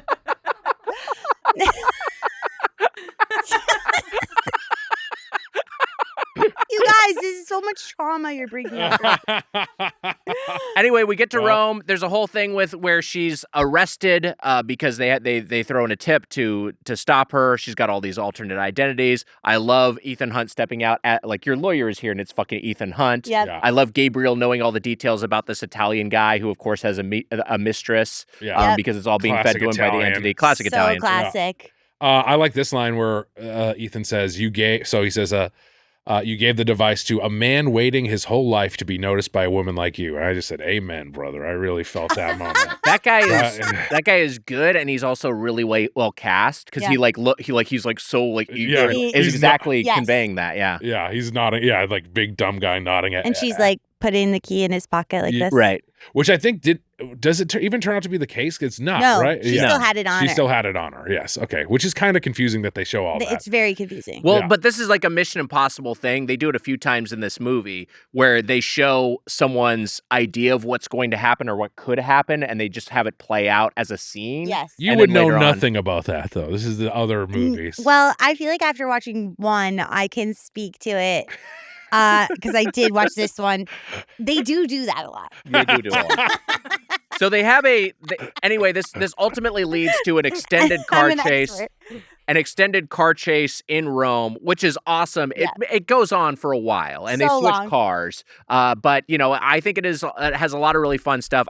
My favorite thing is Tom Cruise throwing the fucking motorcycle at the terrorists. Oh, yeah. Like where there's a part where That you see the rules. motorcycle just running at him, and he Yes. just goes through and he just shoves the guy's head through the fucking window. It's great. I like when the big car smushes all the motorcycles. That's really That's good. really too. satisfying. That's Yeah. when Palm is running. Yeah. I look, there's been other great like chase sequences in Mission Impossible. So that this is another thing is like you're judging them by the other. What's going on over there? Nothing. You Just had having a beverage. You had a big smirk on your face. I No, thought you I were wasn't- thinking of no. something. I thought you were gonna have your point ready. Yeah. I this is still a very good car chase, and Yeah. it's Yeah. also it's almost borderline like stupid dorky jokes. Yeah. But this is like where I'm like, oh, this is like very much as silly as 4 or whatever. Yeah. It's very silly. Well, Yeah, 'cause like the yellow car. the yellow car, the tiny yellow car. Yes. They also have the handcuff gag, which keeps getting heightened of just like, Yep. that's very, I don't know, it's very Slapsticky. vaudeville. Yeah. Just they have to keep switching sides for who's going to drive. The car flips over and they end up in different seats. That's cool. It's I like fun. that. It ultimately leads to Grace escapes, handcuffs Cruz to the Fucked steering up. wheel. I know. Yeah. But leaves him the paperclip so he can undo his own Which he doesn't have enough handcuffs. time. He's True. going to pull the whole wheel off. Pulls the whole wheel off. Didn't you think there was going to be a fun action sequence with that wheel? Like I thought he was going to like have guys punch at him and like use the Oh, wheel. yeah. Mitch, And, you like- should have been in that room. I should- That's a great pitch. I was hoping he was gonna stick it on another car. That's Oh, that would have been That satisfying. would've been there's it felt like there could have been some more wheel stuff Yeah. there. They just kind of play the Uh, gag of him It was a carrying missed opportunity. carrying the wheel. This must be fun for you because you see how stupid we are, but then to see us review a movie and see how really dumb we are, and we're like, I thought that thing was cool. They should have used the wheel more. I just feel bad. And you're also coming to this I not know. knowing- I'm a huge fan of Mission Impossible. I told you. Really big fan. So I honestly, I was having a ball, and I'm having a ball with the recap. I'm Have a like, blast. am I keeping up? You're doing Oh, great. 100%. Yeah, okay, cool. Yes. Do you remember yes. that? Like, you remember that old joke? And it's like a pirate has a steering wheel on his dick, Is and this in Edward Dickhand? no, you've heard this joke before, right? It's like I don't know, honestly. No, There's a what? pirate. You said this pirate has a steering wheel on his dick, and a guy goes up to him and says, "Hey, excuse me, sir, why do you have a pirate? Why do you have a steering wheel on your dick?" And the pirate goes, "Arg, it's driving me nuts." Why does he have to be a pirate? Because it goes R. it's driving me nuts Yeah. is a phrase, and if you weren't a pirate, you wouldn't say driving me nuts. Got it. It's the way the line's Driving delivered. my nuts, Yeah. but driving me nuts. Yeah, Oh, that's why. That's the joke, yeah. But does he also have a hook hand? Well, I was the reason I brought the joke up is I was is he just allowed like, to drive? do we like that joke? Because I was And No, my gonna- answer, we I'm I was gonna don't gonna say like that. no. I don't like. I don't really Was like that the your joke. point, joke? No, not at all. That All was an right. old I joke I pointed remember for from you on that one, and I'll take it back.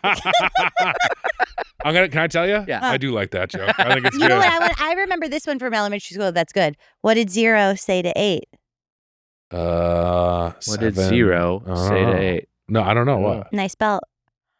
That's really good. That's Isn't really that good. That's really good? smart. It That's should a be good like, joke. loosen your belts. 8 is that belt is too tight. Yeah, well, think about what they do to women's bodies. Wow. It's actually a commentary on feminism and the lengths that we'll go to fit into that mold. I never thought of it this way, and I actually feel I feel good about it now. It is kind of Zero who went to Alpha Camp. Whoa. You know Now, what? From let's here on unpack out, that. Like a hotter Zero. it's kind of hot. An If 8 you is a guys hotter go- 0. If you guys go to Alpha Camp, your waists are going to be snatched. You're going to have the smallest little waist when you leave there. I'll never date a woman who wears a belt from here on out. That is my Thank promise. you so much. Wow, only beltless You're women. such a Only feminist. Only beltless women. Only beltless women from here on out. Like, I'm so sorry. You go on a Tinder date. I'm so sorry. I'm I sorry. can't be here. This is. Have you ever heard of this Patriarchy? joke? All right, we're still. We got to get back guys, on come We track. have this whole fucking thing and this whole fucking fight in Rome, and then this leads us to they have a thing where they're going to Venice. They go to Venice. and this leads I've to also been to Venice. I have too. Same trip. I've also, and I ate at the McDonald's there. So did I. You did? I mean, I went into it. I Yeah. don't know if I ate there, but I was at. Oh, you don't know if you ate there. Maybe. I You just wonder. walked in to smell it or what? There may have been something eaten there. Who knows? But I will say this: Venice. It is kind of there's some parts that are not confusing, but it does get kind of confusing in the Yeah. back alleys and like if you're going through the stuff. So when Ethan's getting all fucked up and trying to figure things out here, but I'm getting ahead of myself because Yeah. we go to this weird party first. There's a Paul Schrader movie I watched last year. I was watching all the Paul Schrader movies. It is I'm trying to remember which one is set in Venice. But it's got a long sequence where it's just people walking around Venice and getting lost, and it's like The Chase, but it's like a slow paced, like, intense version of it. Yeah. And just like I think it was The Comfort of Strangers. Yeah, and that one was, and it is like it is like spooky and weird, and it's just Yeah. like, oh man, I could see yourself just getting completely twisted around here. Absolutely. Well, that happens to Ethan eventually after this horny dance party. Goes to a that horny he's at. dance party. Really horny. There's Lots these of flashing monitors. lights. Man, my favorite part of the movie is when there's all these screens with like these cool trippy images on it, and then the images turn into the entity, and it's like, oh, it's a fucking entity's party. Yes. It's so good. It's And it's insane like that the the party glowing is the eye. entity's party. The entity. Oh no, the entity's party. The entity is watching them there. It's insane. Well, also, like, the party itself was psychotic. I was like, because they said the gala, and then I was like, this is the gala? It feels like a rave. Oh, it very much is. It's very ravey. Yeah. I This would is not want another- to be at this party. No, I didn't want to go. This is another Mission Impossible trope, I feel like, which is just like the party that is like all parties. Yeah. It's just like, what is this? Who is the audience for this? Who's going to this? It's Massive like party. it's very strange. But it's basically just a way to get to some conversations between Grace and Gabriel and Ethan and Gabriel the White also Widow. very big for a bad guy, huh? He's like very almost over the. I like him. Don't Yeah. get me You wrong. mean like acting wise? He's just this he's the most Bond villainy I feel like Yes. of any of the Mission Impossible villains. Yeah. He's very Bond villain, like kind of very charismatic Yep. and I like him. It just is a different thing. What are you thinking over there? My big thing with Gabriel is Uh-huh. he's so interfaced with the entity. I kind of almost wish he had like an earpiece and an eyepiece or That's something to kind of be fucking cool. like, oh, I'm the tech guy and I'm Yeah. getting my orders from this I like machine, that. That's you know? fucking good. Because there are moments where it's just like, when are you actually interacting with the entity? Right. When We he never comes see out my of his keyboard or anything. pod, When he comes to the That's- pod, it's like, that's that's the fucking most awesome. obvious. Yeah, the pod is great. Yeah, but he's just hanging out with a fucking entity in the pod. It's fucking it's weird. It it's is, weird, it's but like- it's good. yeah, I mean, like, he's like Matrix with the Yeah. with the entity. He knows the entity more than any of us do, definitely. But yes, he is very super villainy. He is very Bond villainish. You're right, Mitch. So anyway, they have this whole thing. We end up with a big fight in the party. This leads to a Gabriel gives her Chase. says something's going to happen. One One of of you's these gonna two is die. going to die. yeah, because the One of entity the is two basically women. One of the two women. Because there can only be one in the group. Yes, one of these two women is going to die. He said, one of you two is going to die. And I went, Well, and but then you he said, don't- one of you two women. I went, phew. I looked it up because I looked up the two actresses, and obviously, well, one of them's 42 and the other one's 35. And I was like, right. So they probably bring in the 35-year-old for about 5 years and then they kick her to the curb. It's the optics of it aren't great. I do know Well- specifically here, Rebecca Ferguson, who plays Ilsa in the previous 2 movies and this one, wanted to be written out. Oh, she did? They Okay. are like how do we get Ilsa out of here and get a new character in? I think Haley Atwell is very good, Yeah. but yeah, it is Let a me kind of thing reiterate, of like both of them beautiful. Mi bellas, oh, beautiful. Both of them beautiful ladies. Both of them. I am a huge Ilsa fan. Love who Ilsa. We're gonna She's find out. amazing. she's great. And Grace, honestly, in this movie, is kind of annoying you because she keeps she doesn't know what's going on, and She doesn't trust him. And She's causing Oh, man. she's causing problems for the crew. I Yeah. think she's so great. She's I like that she has her. is, but you get that she's being frustrating. Yeah, but I like that she has her own agenda. I think that's part of what's fun about it is she's just trying to get the fuck away. I don't give a shit about the IMF. I'm just trying to. I'm purely in self-preservation mode the whole way until I reach a point where I was like, well, it's in my self-interest to actually ally with these people. Right. And then she realized there's a greater good. Right. But it's like I think And her she arc doesn't is even very realize that satisfying. almost till the end. Till the very end. Right. She's The still trying to get out. Even of it. at the very end, I was like, is this another con? When she was like, I'm gonna join. Yeah. I like it. It's very Catwoman. I Yeah. enjoy it that she's got her own thing going on. But we love Ilsa. We and love then- Ilsa. She gets fucking murked. These knife fights, when I'm watching them now, because I just remember her death isn't that great. It's like the knife fights are really cool, and when she Yeah. takes out the katana When and she she's has like a fucking huge fighting him. sword, I'm like, she should be able to stab him. It's great. I like the fight with Pom Klementieff in the alley. I like obviously Tom Cruise just hitting the thing in frustration, not actually killing her. Yeah. Because we can't have him braining a woman. But I mean, it is just like Oh man, I would pay so much money for Palm to fucking break my neck. The fuck? What do you mean, like chiropractor style? Or? Yeah. Yeah, that's it. what I mean. I love her wardrobe and I love her makeup. It's also everything's so over the top. It's very, very Metal Gear, very Who Hideo plays Kojima. the blonde lady? What's her name? That's Pom Klementieff. That's Pom Clemente. Yeah. She's so amazing in The Crown. Oh, She Oh, wait, plays- Vanessa Kirby is That's the. what I'm thinking about, Yeah, Vanessa Vanessa Kirby is the She's the White Widow. amazing in The Crown, and I thought she's good in this too. so she was in the last movie, The White Widow. So Yes. she's returned here. Yeah. I could feel that Yes. in the energy of returning. She's returning here. Her brother is back as well. She's a very good actor. What is his brother named? Zane or something? Something with a Z. But anyway, there's a lot to say here when Ilsa dies.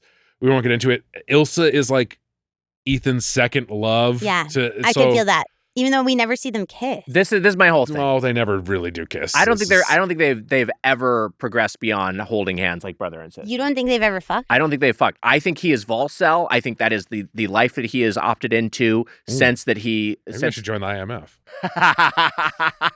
You're incel, my man.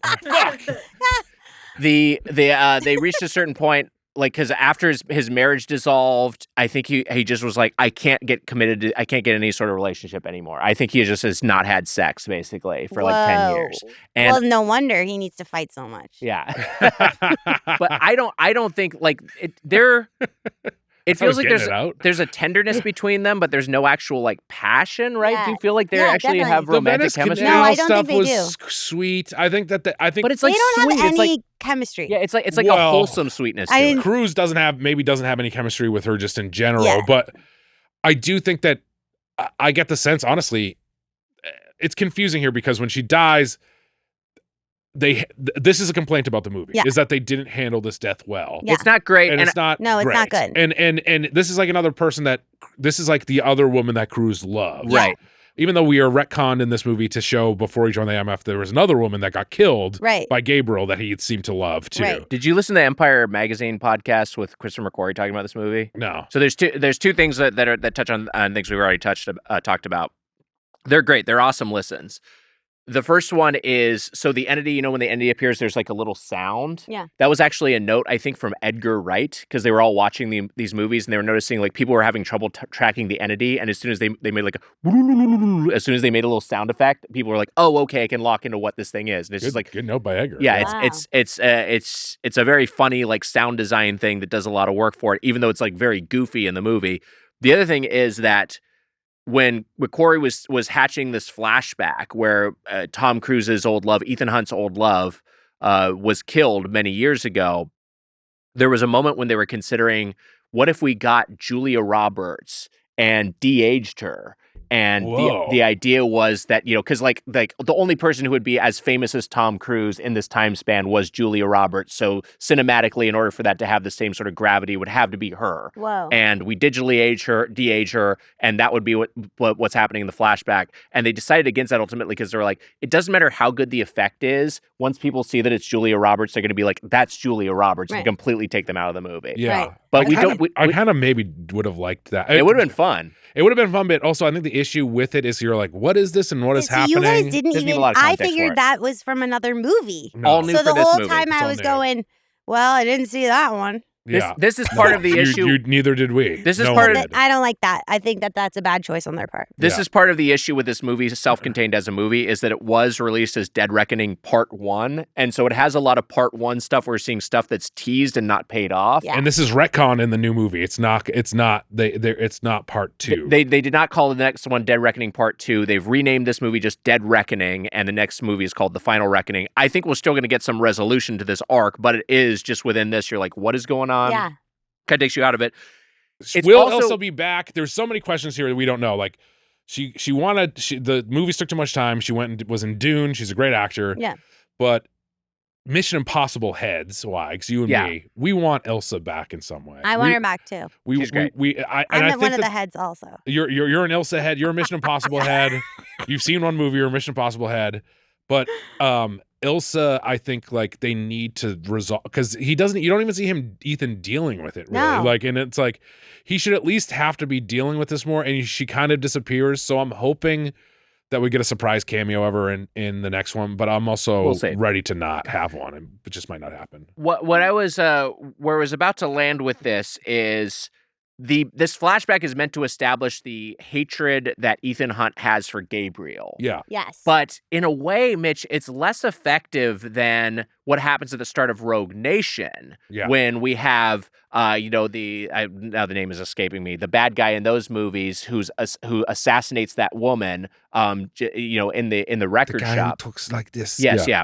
Whoa. And that sounds good. but it's like that He's is good. like, oh shit, this guy is a bad dude who will fucking do anything Shoot to get a his woman, agenda. yeah. He'll just shoot, but like a corn young pop. woman. Yeah. He's like Corn Pop Yeah. at point blank range. That almost is more effective than this because we don't have any connection for who this woman actually is to Yes. Ethan Hunt except through dialogue. Agreed. The other thing I was going to say, the other thing I think would have made Gabriel's killing of Ilsa more satisfactory is if we just have like maybe one early scene where we're seeing Gabriel just be a complete badass. Because that's one thing Sure. we're missing. We don't establish how badass he is until this fight. Yeah. Yeah. And so he just sort of seems super powerful out of nowhere. Seems but like it's a salt and pepper daddy, and I'm just like, yeah, okay, Yeah. sounds cool. But Right. like, what can he fight? Right, can he fight? So maybe He is see a him salt and earlier pepper just daddy. beating the shit out of somebody. All we know of him is that he hangs out with the entity, which is very silly. Yeah. So it is like you're like the silliness of the entity is a huge part of what we know about Gabriel. But anyways, him killing Elsa,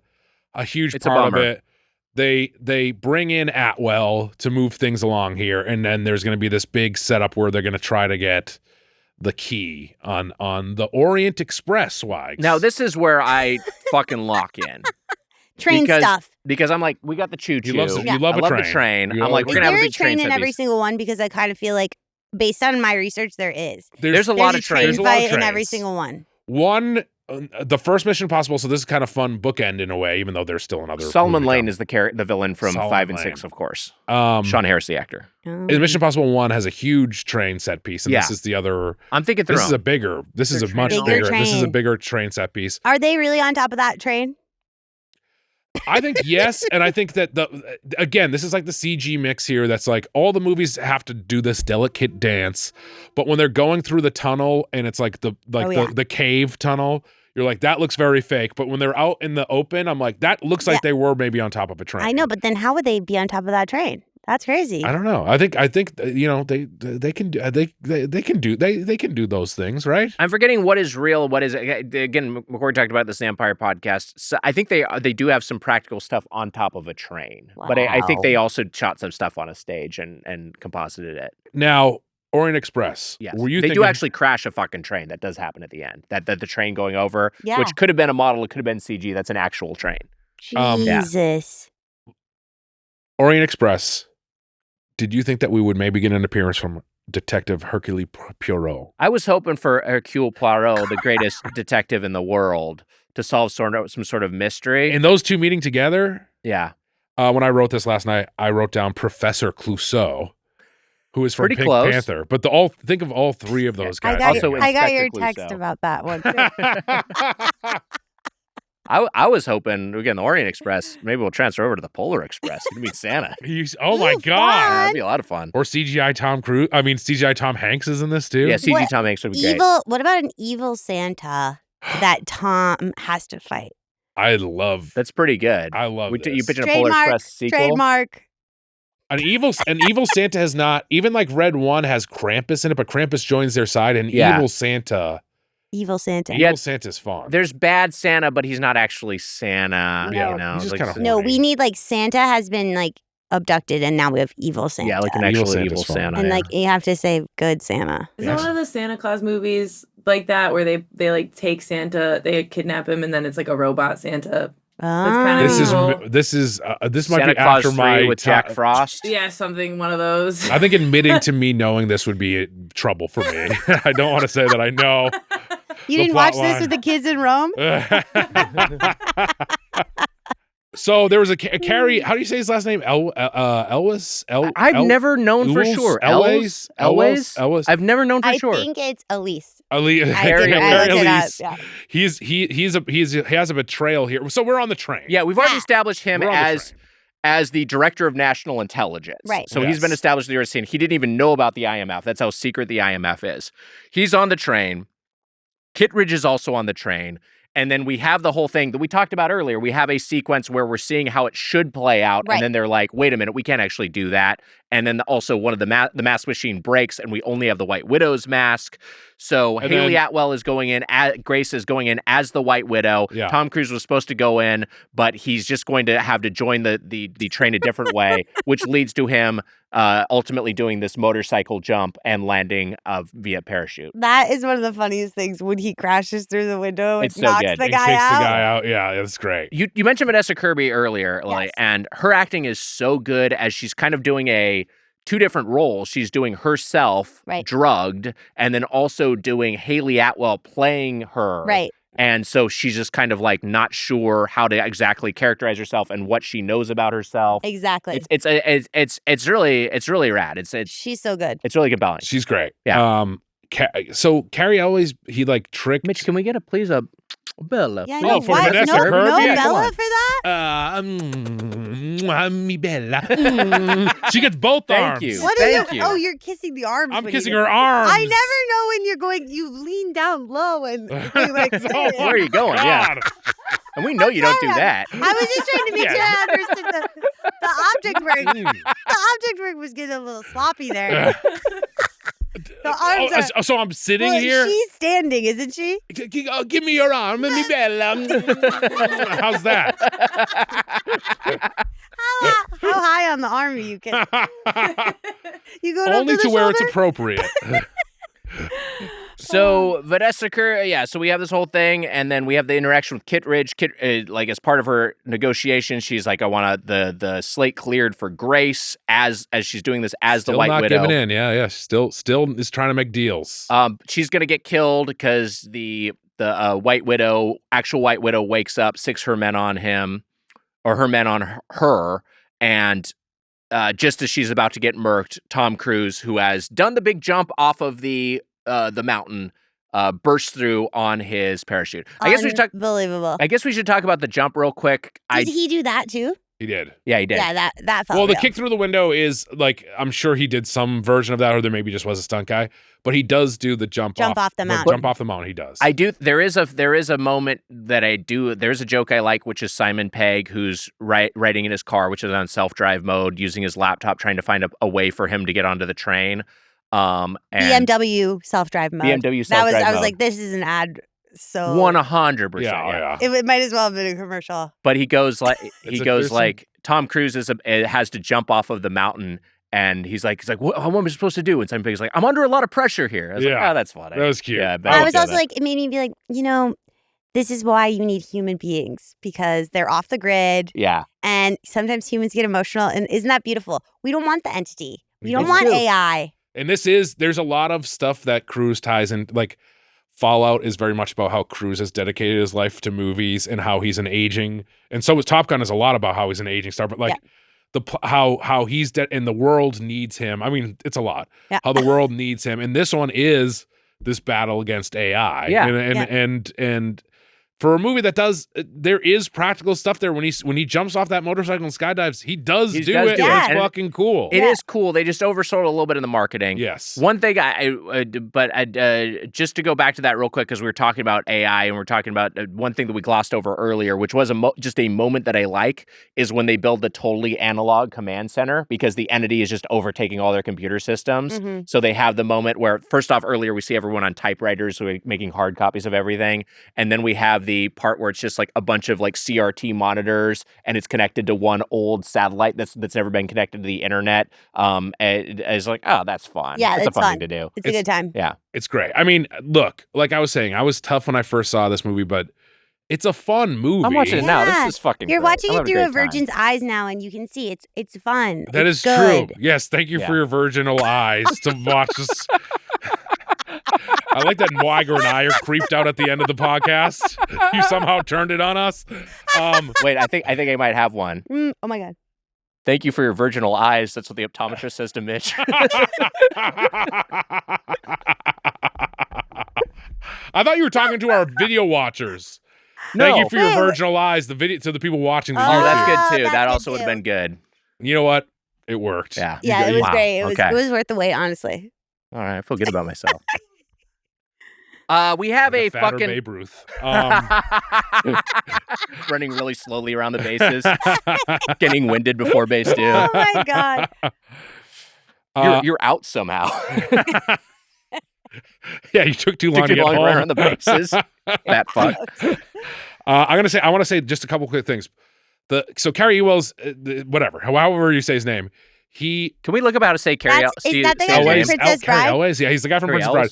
He and you could tell that he was going to be like maybe a bad guy here, but did he send Atwell to follow? His whole thing is kind of confusing. Yeah, I was trying to figure it out. It's very confusing. But this is also where I believe the entity is who sent Grace after to steal the key from Tom Cruise. Got it. From Ethan Hunt, okay. right? Right, because she's all the correspondence was electronic, and then they realized like, oh, it was the entity who fucking. So Elwes is was working with these bad guys. Yeah, he has a connection to but he's the one guy who knows what's going on with the Sevastopol, so that's his importance. But yes, he's trying to get the entity's key from them, right? Yeah. Because that will let him basically be the king of the world. And so he gets killed by our bad guy, and this is a real slashes his fucking throat, yeah. and then we see a pool of blood. Like, you know, it's always like these movies that are these PG-13 action movies. Like, where do you use your blood? Here we're seeing the blood pool under his throat as he lies dying on the floor. It's pretty nasty, it's gnarly. And then he turns on Palm and stabs her because Ethan spared her life, and he knows like, Gabriel knows that she will turn on him. Yeah, he's like, the entity tells me that you're going to betray me. Yeah, and so it fucking stabs her. Yeah, but like, sad. it's also one of those things like, but is that your decision to do that what causes her to betray you? You know, it's like there's all this fucking. I know that and the entity knows all the different routes. And knows all this shit. Might as well live your fucking life. You know what I mean? It's true. That's a great point. Yeah. Don't let the entity control you. Don't let the entity control you. I believe it's Elwes. That seems to be the under. Yeah. Elwes. I think that's what I said. Back at the producer's desk, do you know who that is? I mean, I'm looking at a picture of him right now. So you don't recognize him? I Have recognize Have you face, seen Princess Bride? Yeah, have you seen Princess Bride? Oh yeah, I saw that movie the other day. Oh, wait, the other day? What happened? What was the impetus for that? A friend was having an engagement party, and then after everyone left, a couple people stuck around. Put on Princess Bride. Love. Was that like one of their favorite movies or something? Okay. Mm-hmm. What did you think? Classic. I loved it. Yeah, it it's was good, my right? first time seeing it. Yeah. So good. Have you seen Saw? He's also in Saw. Okay. Oh yeah, he's in Saw. I That haven't was kind of seen like Saw. one of his comeback roles. He's also in Seinfeld. He's fun in Seinfeld. Oh right, He's great in Seinfeld. Yeah. I like him. He's good actor. Yeah, he's good. Yeah. He's good. Robin Hood Men in Tights. He's British, isn't he? I think he is British. He's British. Yeah. Twister? Oh Yes, yeah, he's a bad guy in he's- Twister. Oh. Yeah, kind of the bad. I mean, there was the Storm is the bad guy in Twister. That's just Mother Nature. Can't stay mad at her. So the fucking Mi bella. So they have She's this, the most beautiful of all. Wow. It's the truth. they have this whole Cut to you fucking the ground.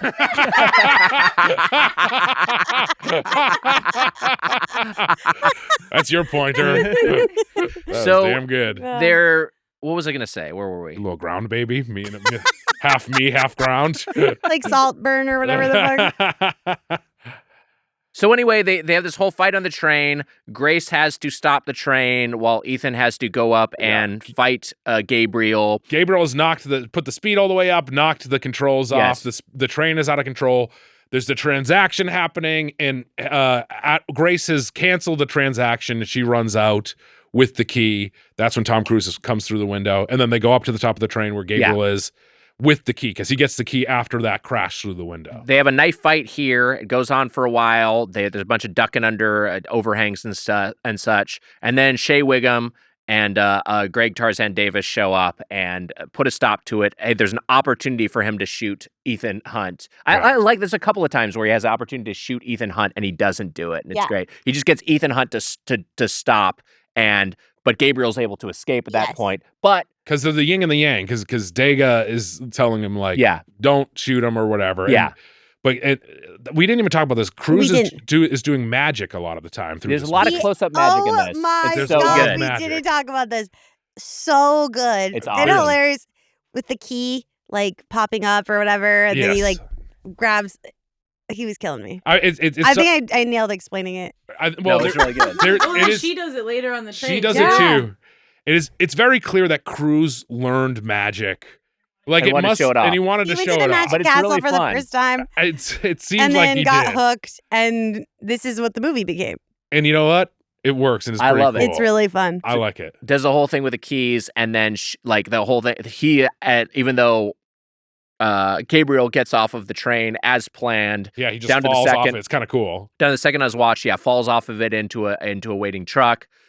But he doesn't have the key because Ethan close-up magicked it away from him, and he just has the lighter, which was an exchange with Grace earlier in the movie. Which Yes. is very satisfying. There's a great And then moment. he yells like, Ethan! Yeah, and Kevin! He yells Ethan, which is my favorite. Just holding the lighter is great. It's great. It is very Ethan comic as his booky. first name, I have to say, it doesn't... Have you guys ever talked about that?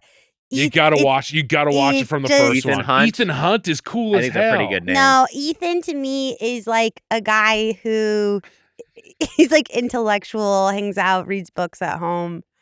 That's kind of him. It is kind of him. No, And then no. Hunt is the I need his first name needs to be like Blaze. Blaze Blaze Hunt? Hunt.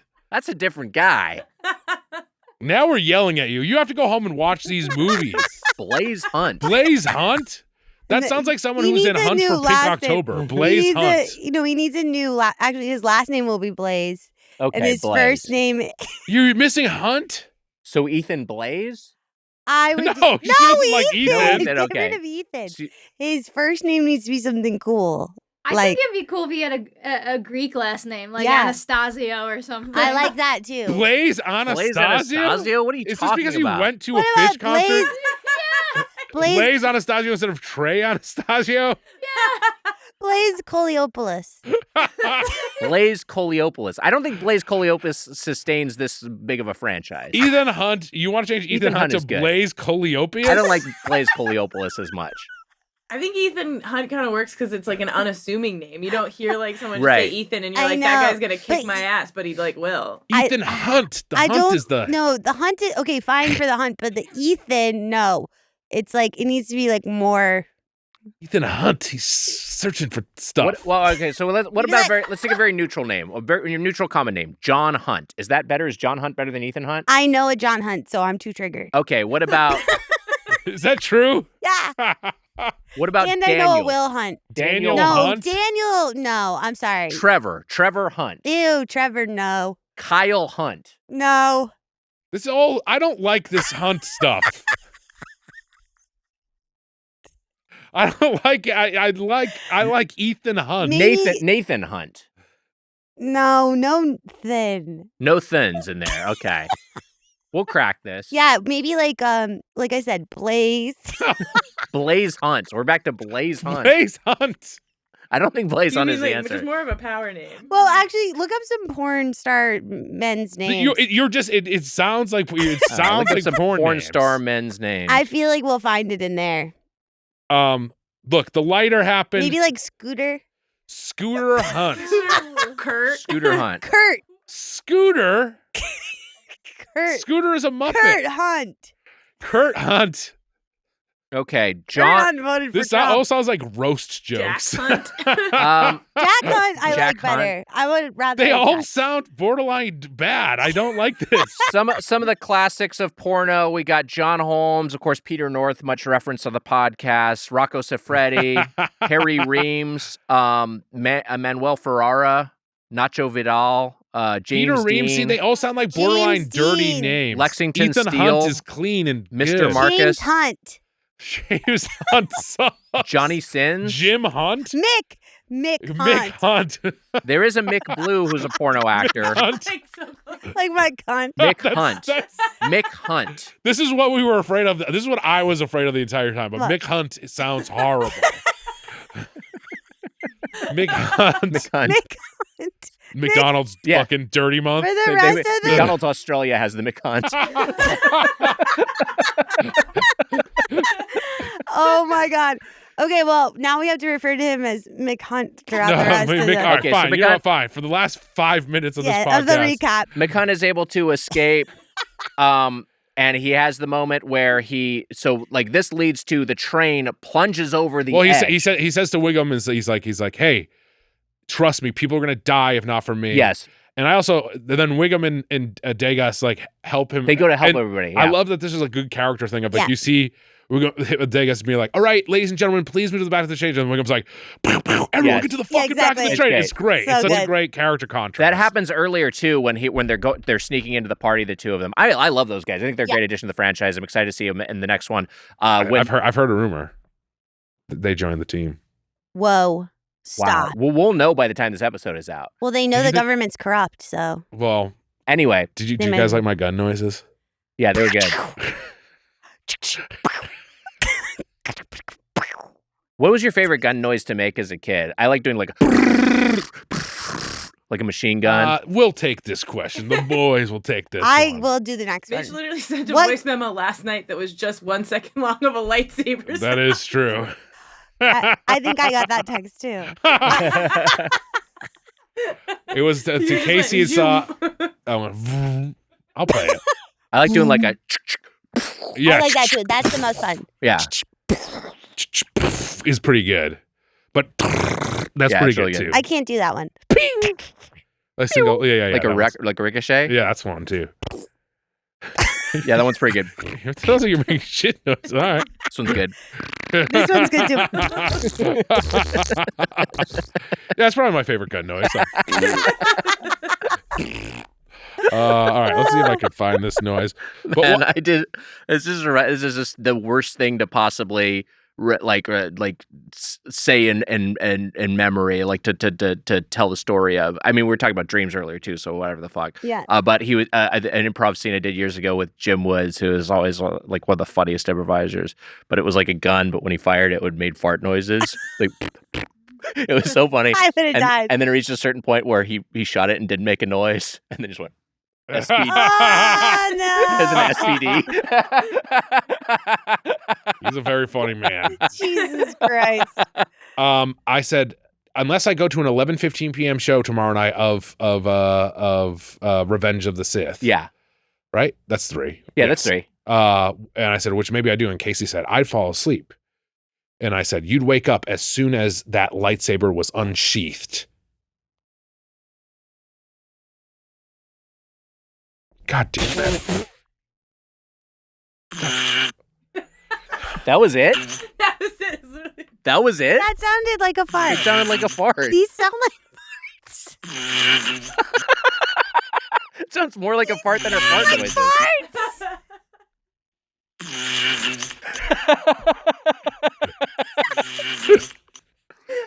Oh, man.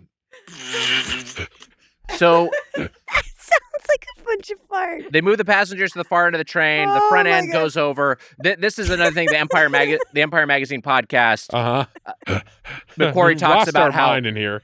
McQuarrie talks about how they were shooting this, and like it was like an actual train engine. They sent over the edge. They had like 6 cameras on it. They all had to be remote operated because it was so dangerous. And then something like 4 of the cameras died. And so they only had like 1 angle on it. They had 1 stationary camera. They had 1 that was being operated by a human. And then they had a helicopter shot. And that's all they covered it with. And thankfully, just like the shot, the angle they used was for the 1 stationary camera they set up that managed to catch it. Which is too bad because when you see the shot, it does look very CGI-y. Yeah. And I bet they probably had to touch it up a lot because, look, we get it's to an a lot ambitious of thing that doesn't quite play as big as you want it to. We get to a lot of fun here, which feels like there is obviously practical stuff going on here, and then some of it feels like an Uncharted cutscene.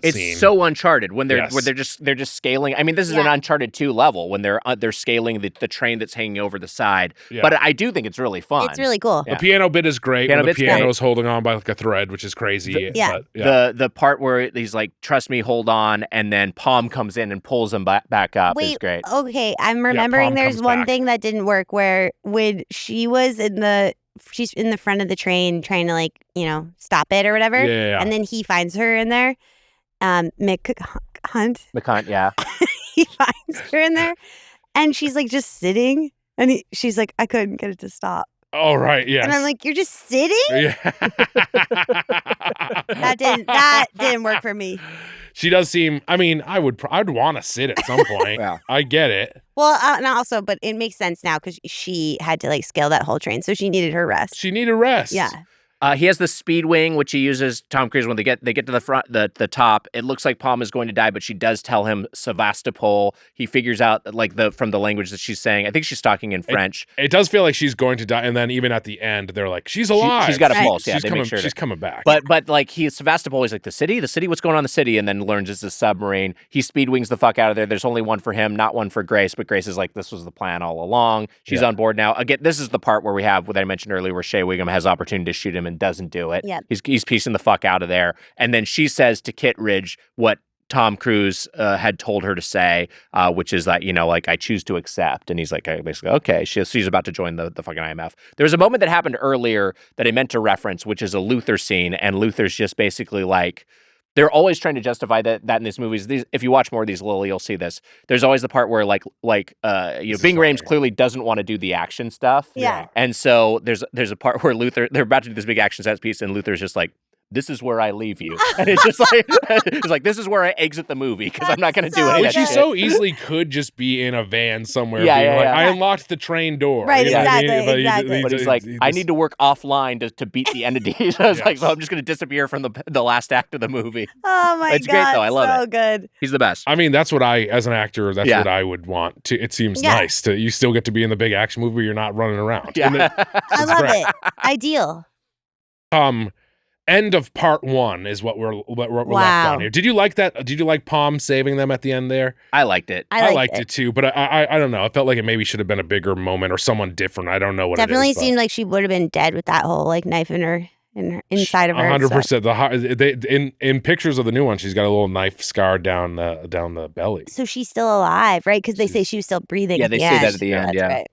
But end part 1, which they've retconned this to not even be a part 1, Right. which I don't know if they've changed that. On Paramount Plus, at least, they haven't changed it. But I think that with releases of the movie later, they might change it. I have no idea. But it says end part 1. We're ready for part 2, which is Final Reckoning. But we've gone 2 hours. That's right. We've wasted so much of your time. You don't even know these movies. We feel bad. I This know is I'm fitting. an expert on that. Like I said, I've seen this one and I love these movies. Here is my question at the end of this. Yeah. Will you watch the rest of them now, do you think? I think I don't know that It sounds would. like no. There's Well, sounds like you're not going to watch them. Well, here's another. No, I would watch them, but I don't know that I would be like, go home right now and go like, we've got to watch them. Sure. It would just more be like, oh, we need a movie. Like if I'm with my family and we need a movie, I might throw it on. Yeah. I think I would be curious if you're going to see the new one, because the new one's coming out. I mean, as of this record, will be out, and the new one is like a direct sequel to this one, so it might be a fun Like, summer go blockbuster. to the theater. Yeah, we go and to the see theater this? and see it. Yeah. Look, I'm going to say this. If you guys went, I would go with you. Oh, Me let's and make it Nick happen. are going to go, and Yeah, then if you and let's do Tim it. want to come along, is Yeah. Tim a big fan of the? Yeah, he likes them. He Yeah. He said, he was like, oh, I forgot his name's Ethan. And I was like, I have a big problem with that name. It should be Mick Hunt. Look, for this review, he is McHunt. Yeah. And McHunt, I think, is cool as hell here, even though this is not my favorite Mission Impossible. Yeah.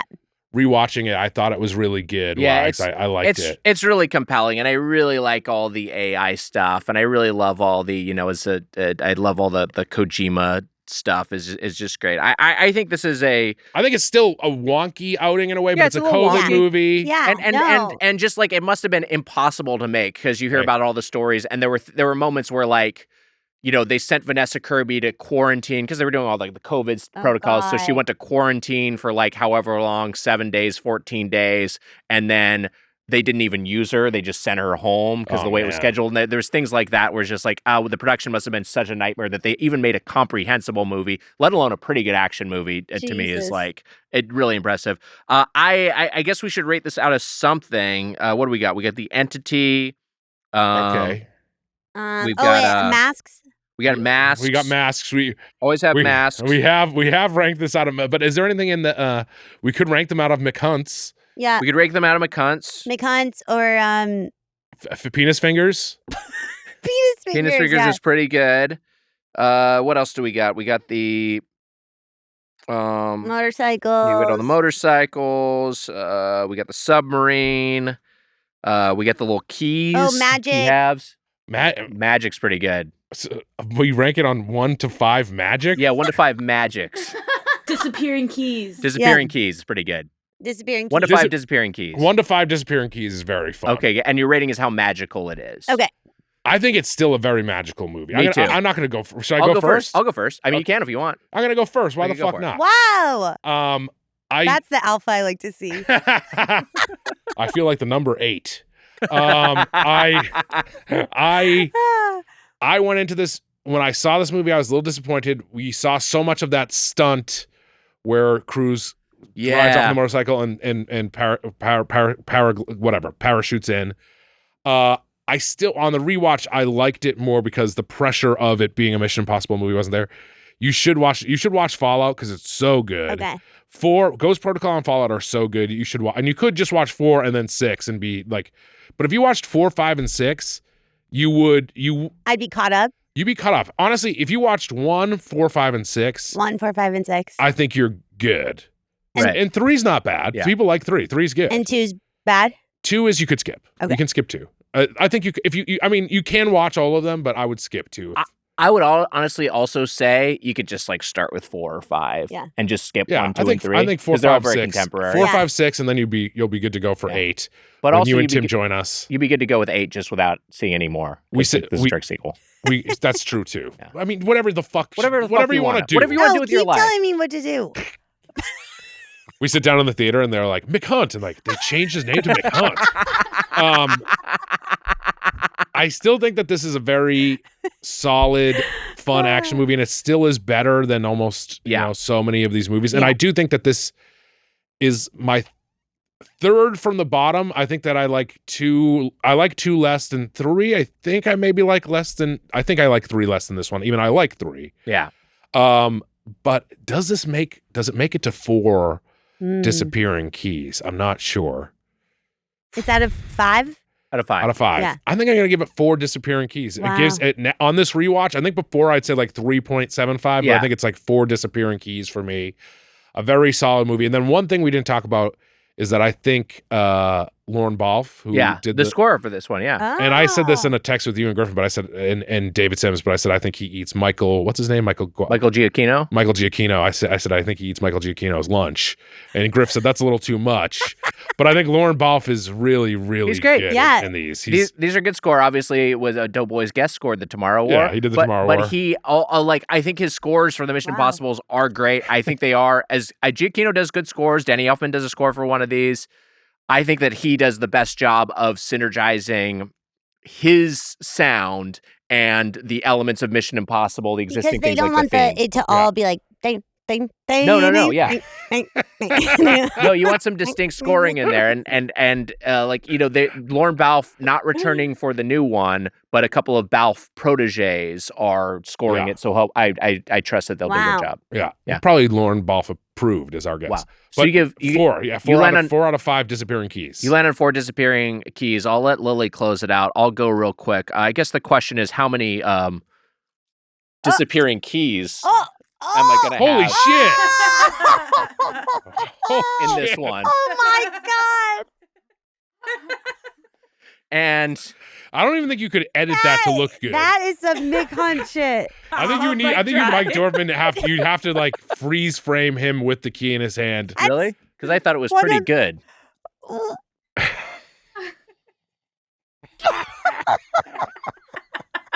He's crushing it. I don't know. That was so slow. Who's the bad guy's? What's the bad guy's name again? Gabriel. Imagine Gabriel getting tricked by you doing that. Oh my god! Liger. I really like this movie. I liked it a lot more than I expected on the rewatch, even though I still enjoyed it in the theaters, but I was like just a little let down versus the previous 3 entries, which are all so fucking awesome. I'd give all of those 5 disappearing keys. I would not go up to 5 for this one because it is a flawed movie. It is a little plotting. There are some moments that stretch on a little bit too long, like that opening exposition sequence that we talked about, that very, very long meeting scene, even though I like all those actors and I think they're all doing a good job. It's just so much dialogue. I think the car chase feels like it goes on a beat or two too long. There's just this is like a 2 hour and 46-minute movie, or however long it is, that could be like 2 hours 30 or 2 hours 15 and maybe a little bit stronger. But I think all the AI stuff is really smart and really ahead of its time, and also it feels. It just is an interesting way to heighten what we've dealt with Mission Impossible so far by having like, oh, this is a completely stateless enemy that doesn't have any agenda beyond its own self-preservation. And I think it's just like a very, very fun action movie, and I think it's one of those ones where like you watch it and it's just like I don't know quite how we might have took this one for granted a little bit because of when it released and because our expectations were so high collectively. Jemmy's really put herself on display here, by the way. She wants a belly rub. That's what she's doing. Wow. Jemmy is being. I don't want to touch her boobs. Her boobs, her nipples. Oh, it doesn't matter. I rub the shit out of that belly all day, every day. She doesn't care. She's like, rub my belly, please. Me Bella. Oh, that's just come alive. Jemmy is so cute. Jemmy likes to, because we have the blanket in here now as an anti-fur measure. She seems to really be sprawling. Yeah, here. The blanket's making her feel very cozy, like she's at home. Great. This is what she does on the couch when she wants attention. All I want to do is like snuggle straight in. That's literally what I do. I crawl in there and I just like. I would like let her hold me. I put my face right in her chest and just like lay there. I am going to give this 4.5 disappearing keys. Wow. Lily, what do you think? Weiger. Okay, my thought is like mustard. Obviously I have no other movies to compare this to. But I think it took me a second to adjust to. I was like, oh, it's like very like campy kind of. Yeah, it is campy. This one is very it is. This one's more campy, I think, than some other ones. So like once I understood that was kind of like the point, because I think at first I was sort of like, oh, it's like cheesier than I thought it was in a way. Yeah. And then I was like, no, that is part of it. And that actually makes it more fun. Yeah. And now I'm on board. Yeah. I'm liking it. And Mick Hunt did such a good job with all of his stunts. And I think I would see. I do think it's like I'm interested to see the other ones now that you guys have talked about it a little bit more, because I think it makes for a good like party movie almost. Like Sure. a group of people could all watch it, and you can kind of tune in and tune out, Yes. sort of vibes, and you still get what's going on. Yeah. Yeah. So and now that I get what it is, I'm gonna give it Those are my keys. 4. Wow. 4. 4 disappearing keys. Wow.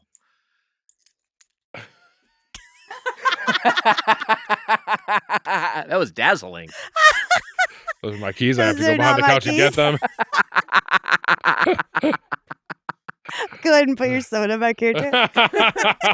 She's bullying us on the way out.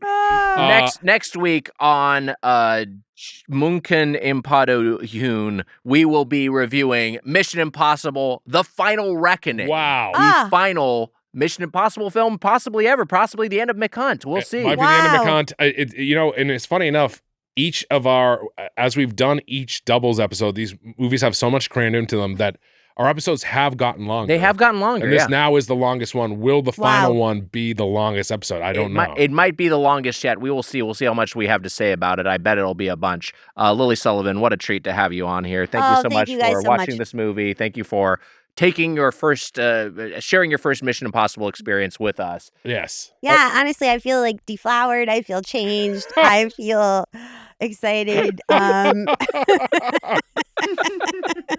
And I just want to say thank you to both of you guys for that. Wow. We are honored we could share this Mission Impossible experience with you. Yes. I'm trying not to think about all the weird things you said, but we're happy to have you aboard, and we're excited to have you and Tim join us at the theater for 8. If you guys honestly, depending on when you guys go, yeah. Are you guys AMC A-list members or no? No, but we could join.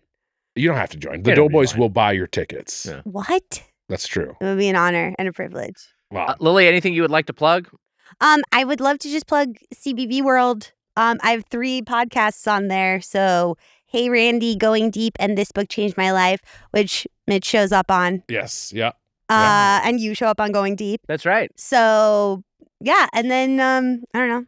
Watch St. Dennis Medical. I'm in an episode. Hell yeah. There you go. So funny. Such a treat. Such a joy. We're sorry that we didn't know that you hadn't seen any of these. Well, also, I feel like it is partially your fault, too. I don't think I deceived you that much. I said, lol, yes. Yeah. I said, do you like them? I was like, sure. Once you got over the shock of me just randomly texting, do you like Mission Impossible? I hope I didn't let you guys down with not knowing all this. No, this was that was honestly great. a great perspective to have. Wags, are you excited for The Final Reckoning? I am excited for The Final Reckoning. The thing is, I'm not Wags at all. It's me. A different guy. Whoa! And then can you, Mike, just put a mask gag in there where like my face turns into a different guy? Yeah, make it be. Can you make it? Mike, can you make it be Jared? Make Mike? him Can you make my face Jared from Subway. Jared from Subway. I'll give you a cleaner one, like maybe it's like kind of this. Oh. I don't know if that helps, or I don't know what you need. Like this. Yeah, maybe one of these. Why are you sticking your tongue out? I do like when Shea Wiggum keeps like he thinks people have masks on. He's like putting his cheeks fingers in their mouth. It's really That's fun. very fun. Really good. Yeah. Well, Jared, thanks for joining us. You're welcome. I'm innocent. And also, eat fresh. Make me John Lovitz. Bye. See ya. Doughboys.